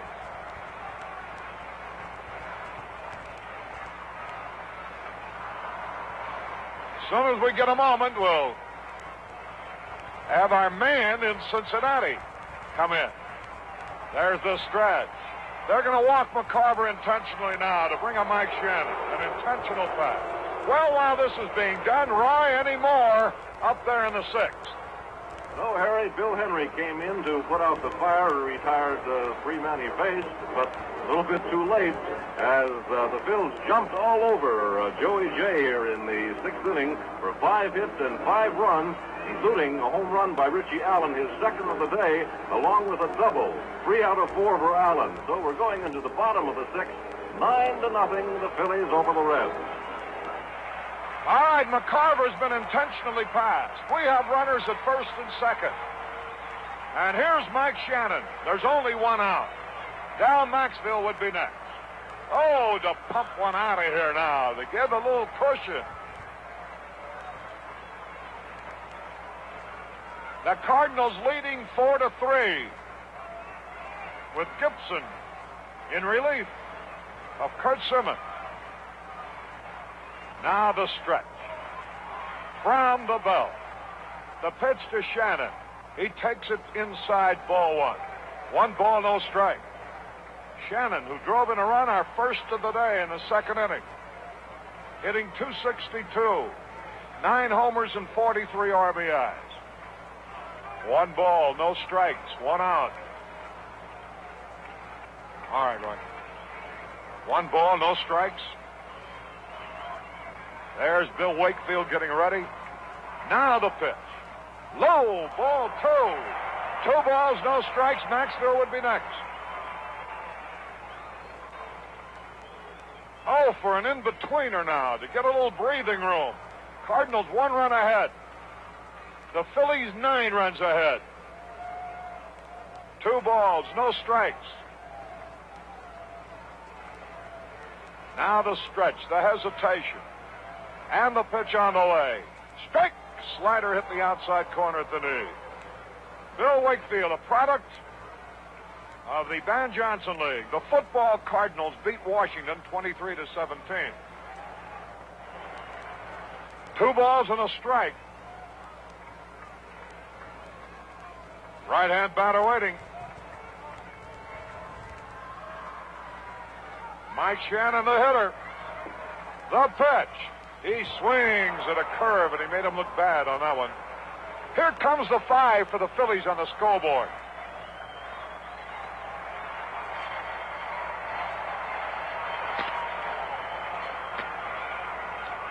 Two balls, 2 strikes.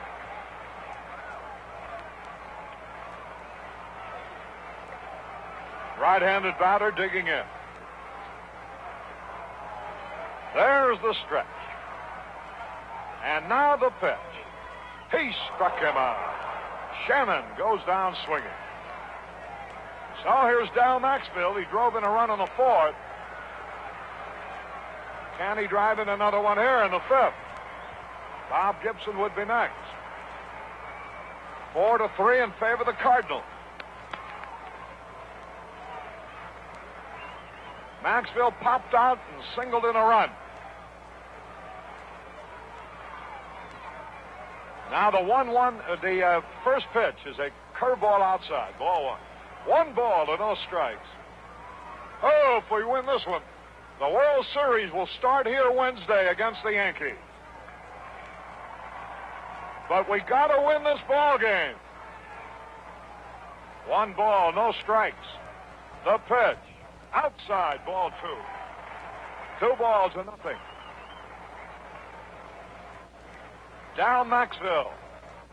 A little fellow, but he can sting that ball. The outfield plays him shallow. They don't expect him to hit for power. Expect him to hit for power. 2 balls, no strikes. Now the stretch. And from the belt, here's the pitch. Ground ball to right, a base hit. Here's the runner going to try to score. Christopher fumbles the ball, and the Cardinals have another run. Maxville, single to right. And the...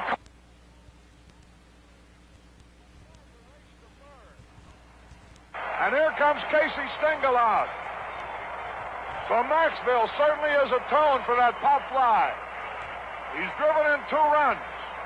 And the Redbirds lead 5-3 with 2 out and pitcher Bob Gibson coming up. Jack Fisher, a right-hander, is going to be the next pitcher. What emotion packed with the installation of Dal Maxville into the lineup. You can imagine what went through his mind, the mind of anyone who would come into a game deciding the pennant, Harry. This young man had only been to the plate 22 times prior to this ball game, and he has come up with 2 clutch hits and driven in 2 big runs, perhaps the biggest runs of his career.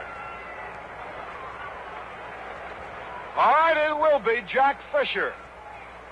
So let's get a later report now as he walks in from the bullpen from Cincinnati.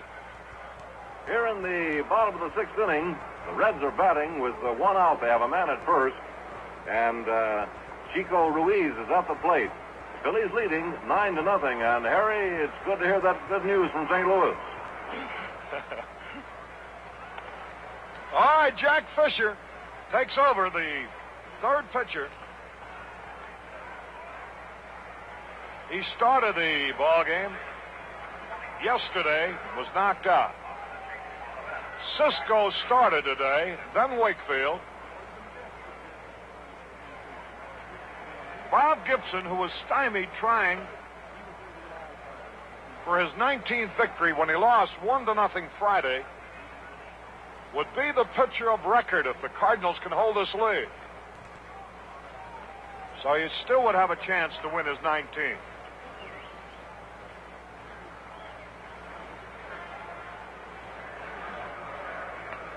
Sadecki has 120.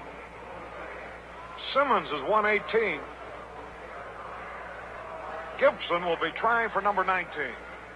And a youngster from Webster Groves, Billy Southworth, playing in a major league game, just hit his first home run. Billy Southworth, playing for the Braves, is homered with a man on. He's a graduate from Webster Groves High School, a great athlete over there. Well, Bob Gibson's going to be the hitter.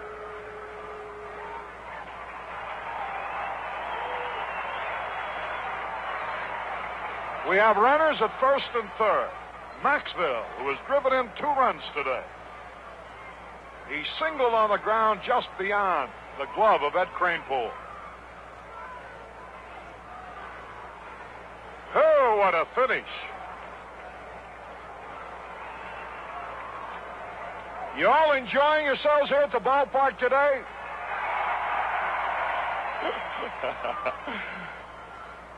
Wonderful. All right, here's Bob Gibson now, and here's the pitch. And it's a slider outside. Gibson, a good hitting pitcher. 5-3 in favor of the Cardinals. We're in the last of the 5th. Phillies have a big lead over the Reds. Now the stretch. And the pitch on the way. He fouled it out of play into the upper deck. 1 ball and 1 strike.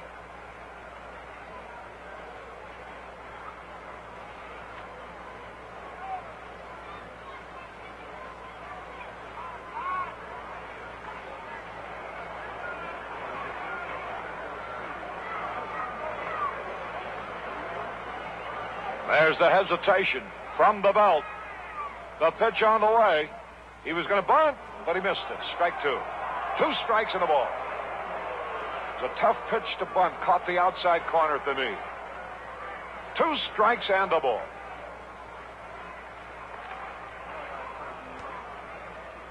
Now ready.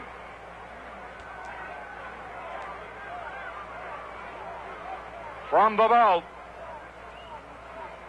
Fisher steps back. 2 strikes, 1 ball. The pitch. Slider outside.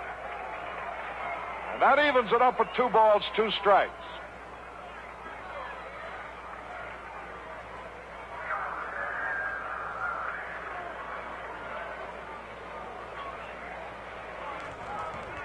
Two balls, 2 strikes. The pitch to Gibson. And here it is. A high pop foul. Might go out of play. Over near the stands, and nobody can reach it. 2 balls, 2 strikes.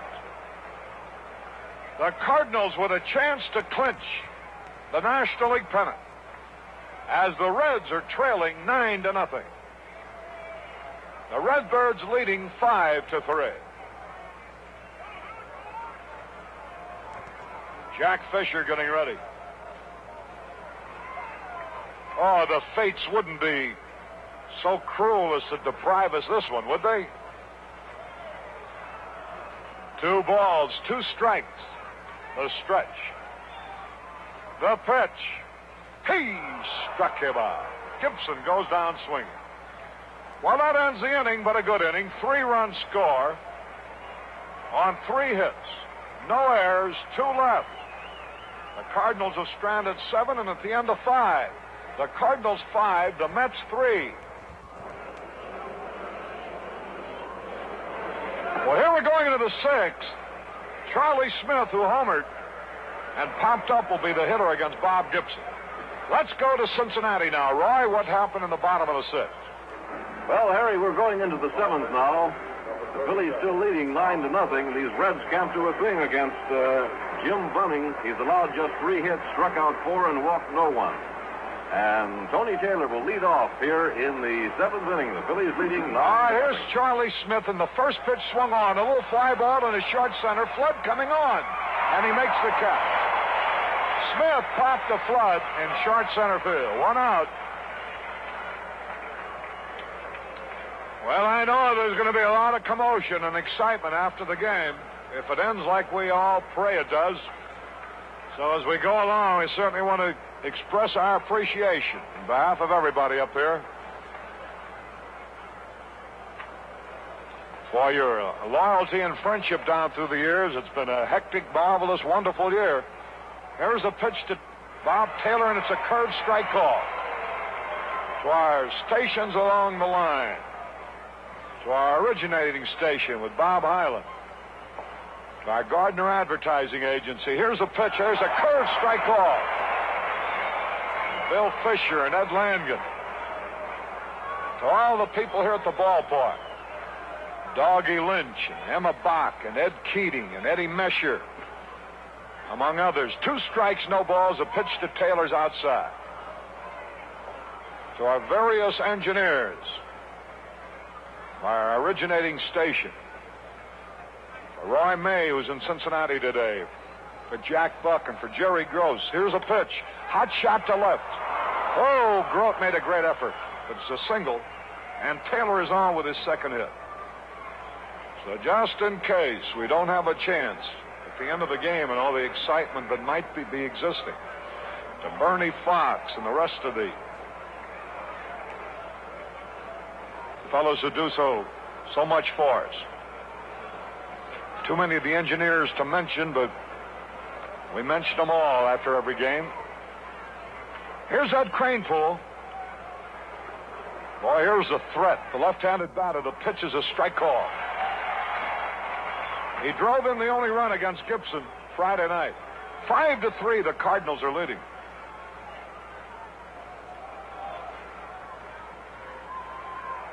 Now from the belt, the pitch. Low to our sponsors, those on the Dugout Show and those on the Scoreboard Show. And above all, those on the baseball. Busch Bavarian Beer and the American Tobacco Company. 1 ball, 1 strike. The pitch on the way to Kranepool's a strike call. 2 strikes in the ball.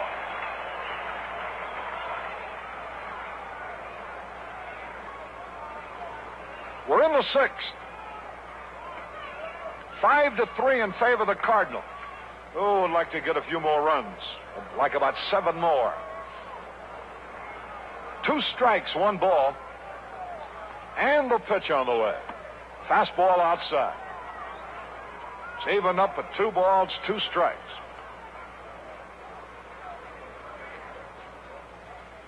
Yeah. 2 balls, 2 strikes. Ed Kranepool waiting. Here's the pitch. Low outside, ball 3. 3 balls, 2 strikes. On Ed Kranepool, a dangerous left-handed batter who's hit 10 home runs, including a big one with 2 on yesterday. Got to worry about him. The Cardinals leading only by 2. It's still anybody's ball game. 3 balls, 2 strikes. The stretch. Here's the pitch. He walked him. So they have men at first and second with 1 out. Let's go to Cincinnati, right? In the 7th, the Phillies now lead 10-0 as Tony Taylor scored on Bobby Wine's sacrifice fly. Back to you, Harry. So the Phillies continue to add. They now lead 10-0 in the 7th. Here's George Altman.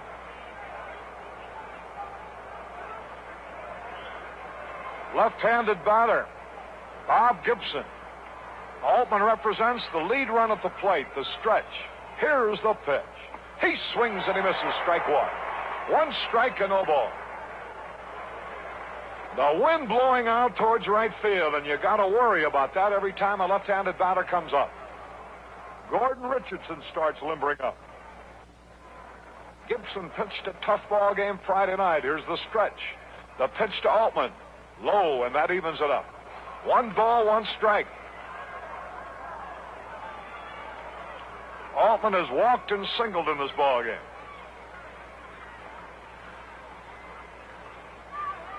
The Mets threatening here in the 6th. The pitch is on the way. A bouncing ball, it's foul. And boy, you could see Altman trying to pull because the wind is blowing strongly towards right. Any ball hit at all well will be carried out of here. And Altman represents the lead run. 2 strikes in the ball. The Cardinal lead is only 2. 2 strikes in the ball.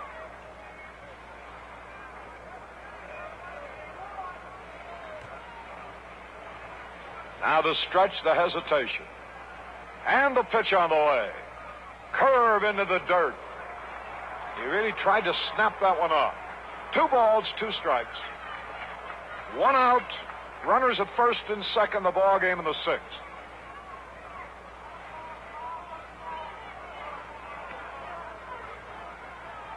Bob Gibson waiting. Now the stretch. Here's the pitch to Altman. A ground ball to Bill White. He's got it. Gives it to Gibson covering. The runners advance to second and third, and the pitcher will be coming up. Altman rolled out from Bill White to Bob Gibson. And now let's see, Jesse Gonder is going to be the pinch hitter. Gonder's going to pinch hit. A left-handed batter with power. We're going to pause here for station identification. This is the Cardinals Baseball Network. KMOX and KMOX FM St. Louis. Manager Johnny Keene out talking to Bob Gibson. Gonder, a left-handed batter, he's hit 7 homers, driven in 35 runs, batting .271. He's always dangerous, but particularly on this kind of a day with the wind blowing strongly towards right. I have to keep repeating that because that can be a big factor. It's already been one on a pop fly that was blown away from Dow Maxville. Looking back, Harry, Gonder hit a home run off Bob Gibson in a ball game earlier. So he has had good success against Bob.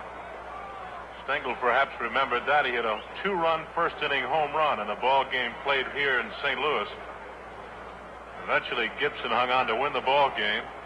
But he can hit the ball out even without a wind. Good power. So Gibson's going to stay in there. And he'll pitch to Jesse Gonder. There's 2 out. And the Mets will have a new pitcher, Bill Hunter, facing the Cardinals in the 6th. And they're going to walk Gonder intentionally to get to Bobby Klaus. A daring move because this is the lead run of the ball game. Gonder is going to be intentionally passed. Klaus has had a single and a double, 2 out of 3. Klaus against Gibson Friday night, fanned twice but had a base hit. So the lead run will be at first base with 2 out. And Klaus, a right-handed batter, will be coming up. An intentional pass. We're in the 6th. Bobby Klaus up there. And Roy McMillan will be next. So Gibson in a jam.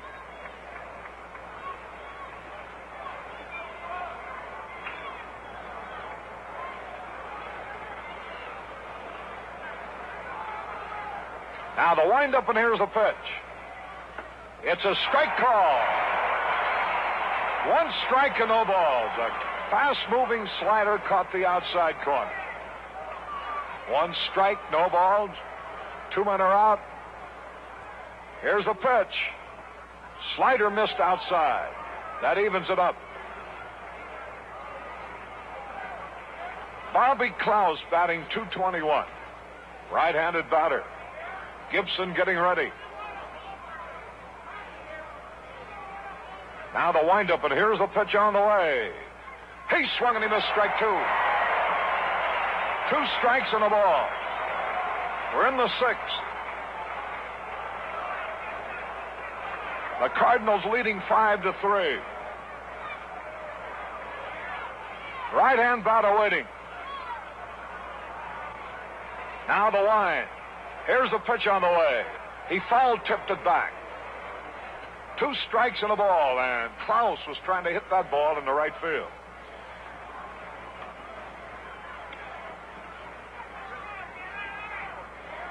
Bob Gibson gets set. Bases are jammed. Now the windup, and here's the pitch. Just missed with it inside, and it evens up at 2 balls, 2 strikes. The right-hand batter digging in. He hit his 4th home run of the year yesterday. 2 balls, 2 strikes. Here's the windup. Here's the pitch. Ball 3 now.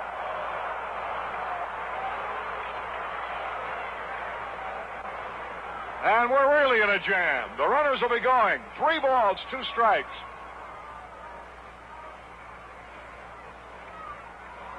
They want to look at the baseball. He got out in front of Bobby Klaus, but now has come down to a crucial pitch.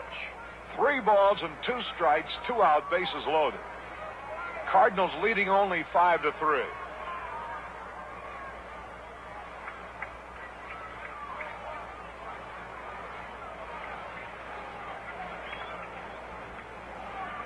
Crowd quiet. You could hear a pin drop. 3 balls, 2 strikes, the stretch. Here's the pitch, everybody going. Forced in a run. He walked him. And now that makes it 5-4. And here is a tough hitter in the clutch, Roy McMillan. He doubled in 2 runs in the 5th to put him into the lead. He comes up again in a spot where he can put him into the lead. Gordon Richardson and Bob Humphrey in the bullpen.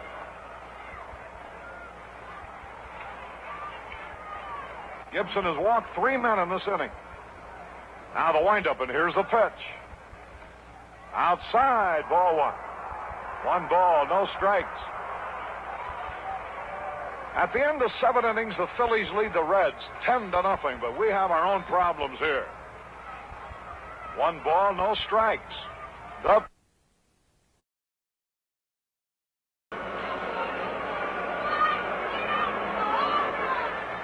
Well, we go into the bottom of the 6th, and we'll have the top of the batting order against Will Hunter, who did a fine relief job against the Cardinals.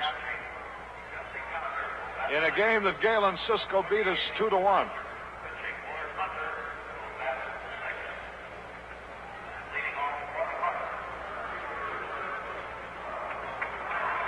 So Will Hunter will be the pitcher, and Jesse Gonder will be batting in the 9th slot, and Hunter, the pitcher, will be hitting in the 6th spot.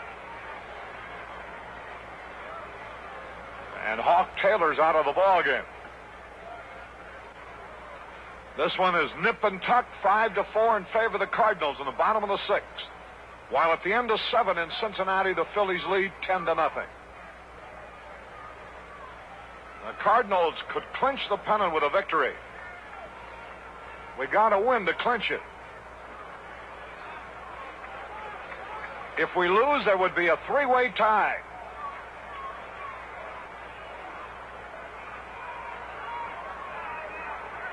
All right, here's Flood. He's hitless. Nothing out of 2. Bill Hunter on the hill. There's a pitch on the way. It's a fastball strike call. Hunter, a hard-throwing left-hander.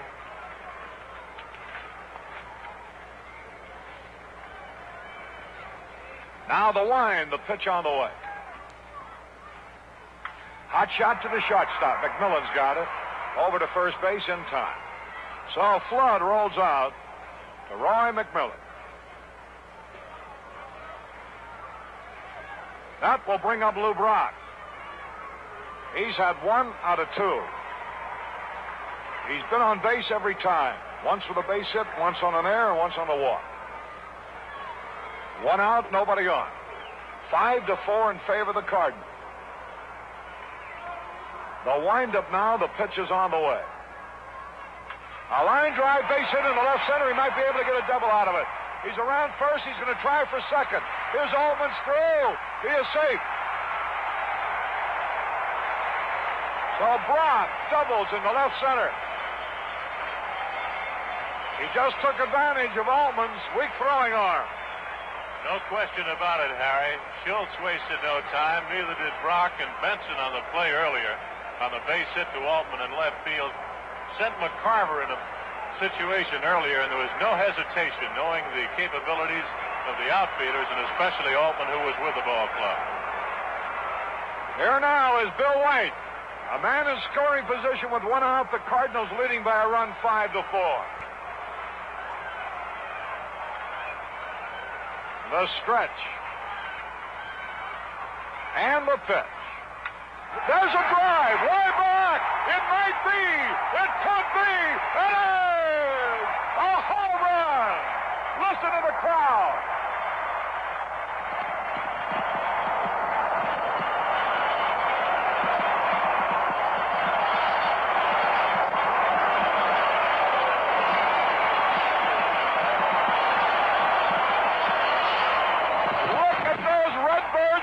Dugout. Everybody's standing up, and the Cardinals lead 7-4 now. Oh, is that a happy dugout?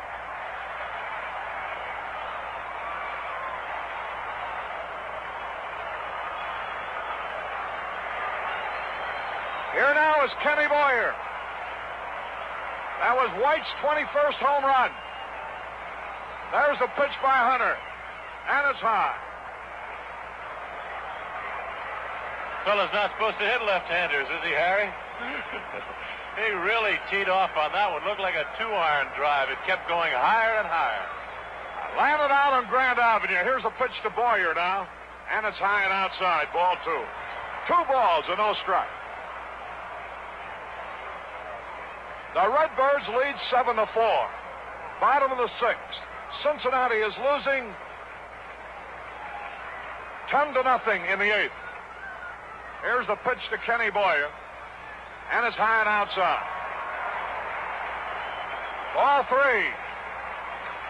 A double by Brock and a homer by White. White now has 102 RBIs for the year.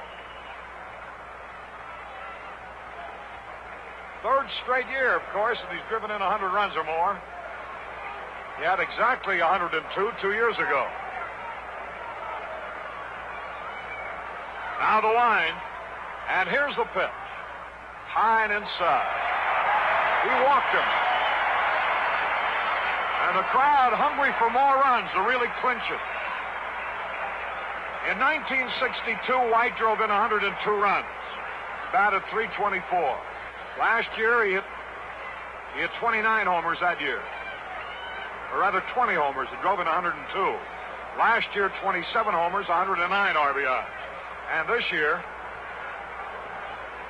21 homers and 102 RBI. Ball, you're on at first base. 1 out.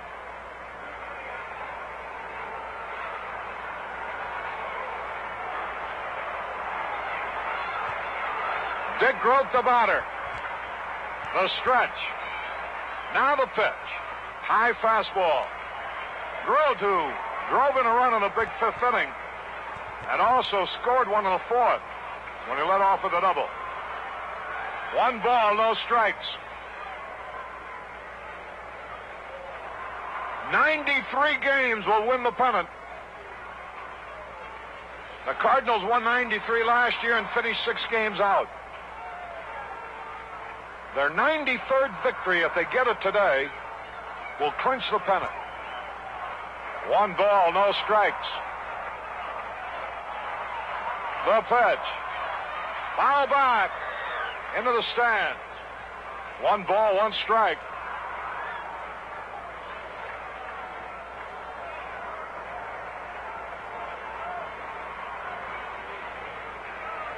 Dick Groat, the hitter.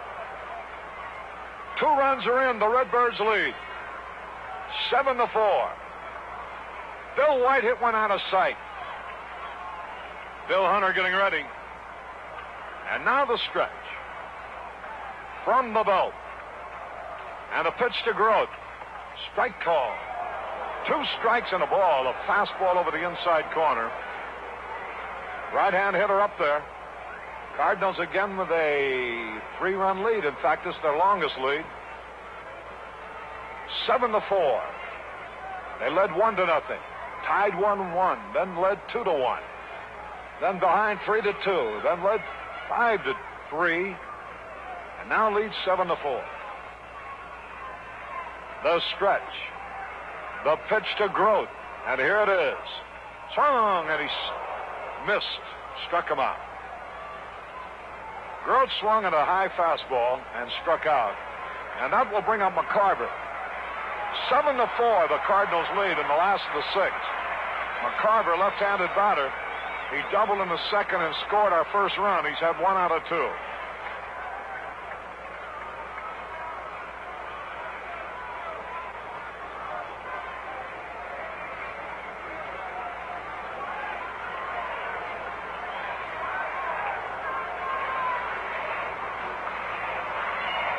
Now the sign given. Ready. And the pitch is on the way to McCarver. There she goes. Way back. It might be out of here. It could be. It's off the screen. Here's another man going to score. Here's McCarver stopping at 2nd. He's going to be caught now between 2nd and 3rd. Here's Charlie Smith. Hey, the throw hits McCarver. Bounces in the right field. Now he's trying for 3rd. The throw's going to get him. He's out.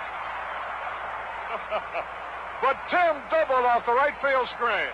And the Cardinals lead 8-4. In getting back to 2nd base safely, the throw hit him on the shoulder and bounced into right. But Christopher recovered it and threw to 3rd, and McCarver was on. So it's a double, a run batted in. Paul McCarver, as Boyer scored, all the way from 1st. It's a big inning for the Redbirds, who scored 3. There were 3 hits. And let's see if they charge an error. And nobody left on base.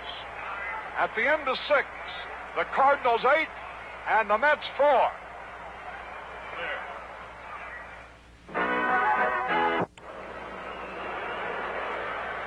We go to the top of the 7th. Confetti's already being streaming all over the place. Oh, if this can hold up until the end of the top of the 9th, this joint will go crazy. In fact, it might be crazy now. I know I am. 8-4 in favor of the Cardinals. You know, let's just for a moment go back to Cincinnati. Roy, are you there? Here, Harry, and we're in the bottom of the 8th. There are 2 out. Jim Bunning continues to be superb. The Phillies still lead 10-0, and the fans have started to leave here. Okay. So that game's going to end before this one. Here's Joe Christopher to lead off the 7th inning. We're in the top of the 7th. 8-4 in favor of the Cardinals. Now the windup by Gibson, the pitch. Christopher ducks out of the way, ball 1.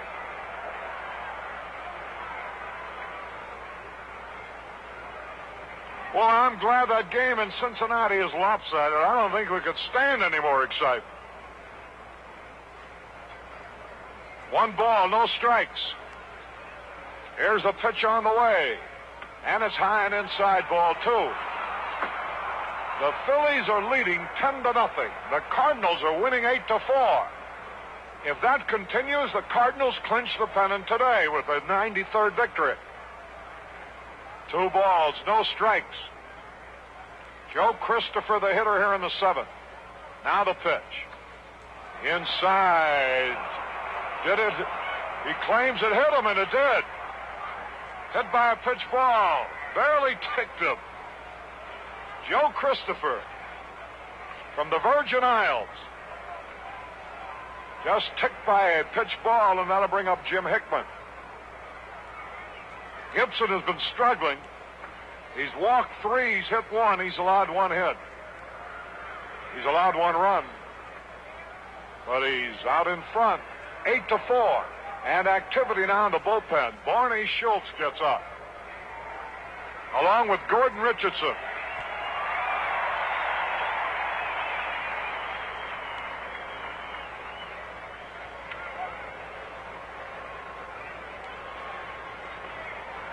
So here's Hickman. And here comes manager Johnny Keene out. We might have a change here. Gibson on the hill has been struggling. We're in the 7th. Keene talks to the Cardinal pitcher. Big crowd on hand. Must be around 30,000. Gibson will stay in there. Jim Hickman, the batter. He's 0 for 3 today. Boy, these Mets don't go down easy at all. Good thing we're scoring runs today, because so are they. 8-4 in favor of the Cardinals. Now Gibson gets set. Here's the pitch on the way. Strike call to Hickman, a fastball. 1 strike and no ball.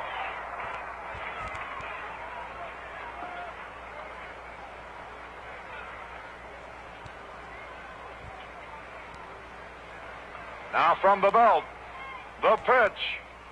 A slow tap foul. Strike 2. 2 strikes and nothing. A runner at first, nobody out. We're in the 7th. At the end of 8 innings at Cincinnati, the Phillies 10, the Reds nothing. Now the stretch. The pitch. It's high. 2 strikes and a ball on Jim Hickman.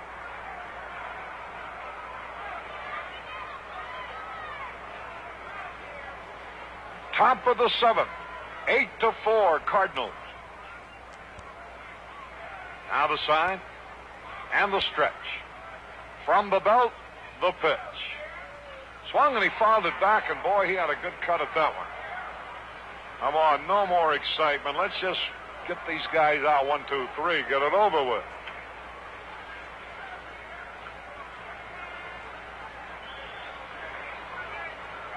Two strikes and a ball. Right-hand batter digging in. And the pitch on the way. A high pop fly on the infield. Grote calling for the ball. Waiting for it. He takes it. So Hickman popped to Grote, 1 away. And here's Charlie Smith. Charlie, a right-handed batter, tied up the ball game with a home run on the 4th. The Mets tied it up 1-1 at the fourth, then took the lead 3-2 in the fifth. But the Cardinals scored 3 in the bottom of the fifth and 3 in the sixth.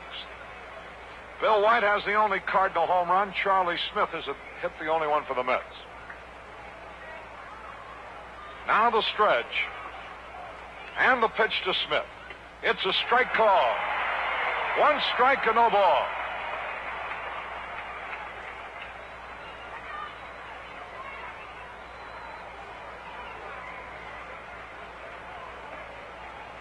Bob Gibson ready.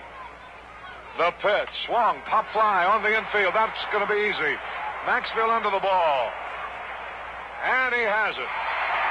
2 out here in the top of the 7th. And that will bring up a pinch hitter now for Hunter. See who the hitter's going to be. There's 2 out, a runner at first. The Cardinals leading 8-4. The St. Louis Cardinals with a chance to clinch the 1964 pennant. Larry Elliott, a left-handed batter, is going to hit for Hunter. Funny how things develop. About 10 days ago, we all were hopeful. We figured we had an outside chance because we played 3 games with the Phillies and knew that the Phillies would have to finish up in Cincinnati. And we figured that they might have trouble over there. Well, just the opposite. It's the Reds, when they actually played over there, who had a chance to do something. And it's the Reds who have had trouble, losing yesterday and getting trounced today.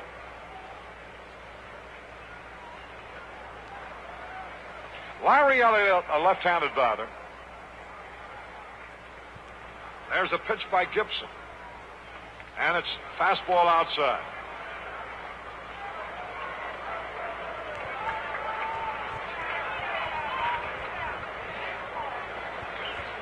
One ball and no strikes. Elliott hitting .229 with 9 homers, 22 RBIs. Left-handed hitter. The stretch, the pitch. A high pop foul out of play.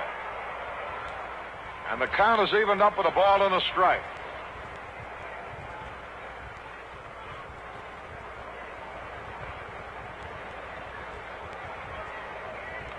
We're in the top of the 7th. Cardinals lead 8-4.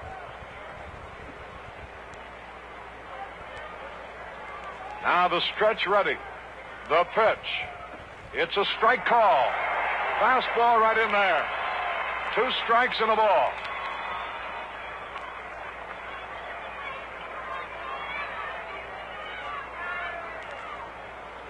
Left-handed batter digging in.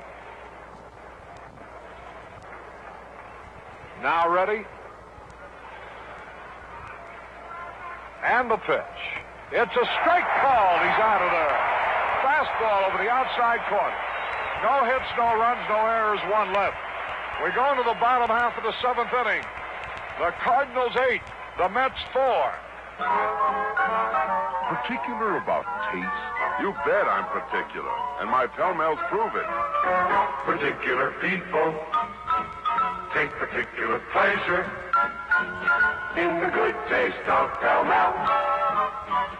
Pell-Mell, a long cigarette that's long on flavor. Yes, Pell-Mell's natural mildness means just one thing: smooth, pleasing flavor.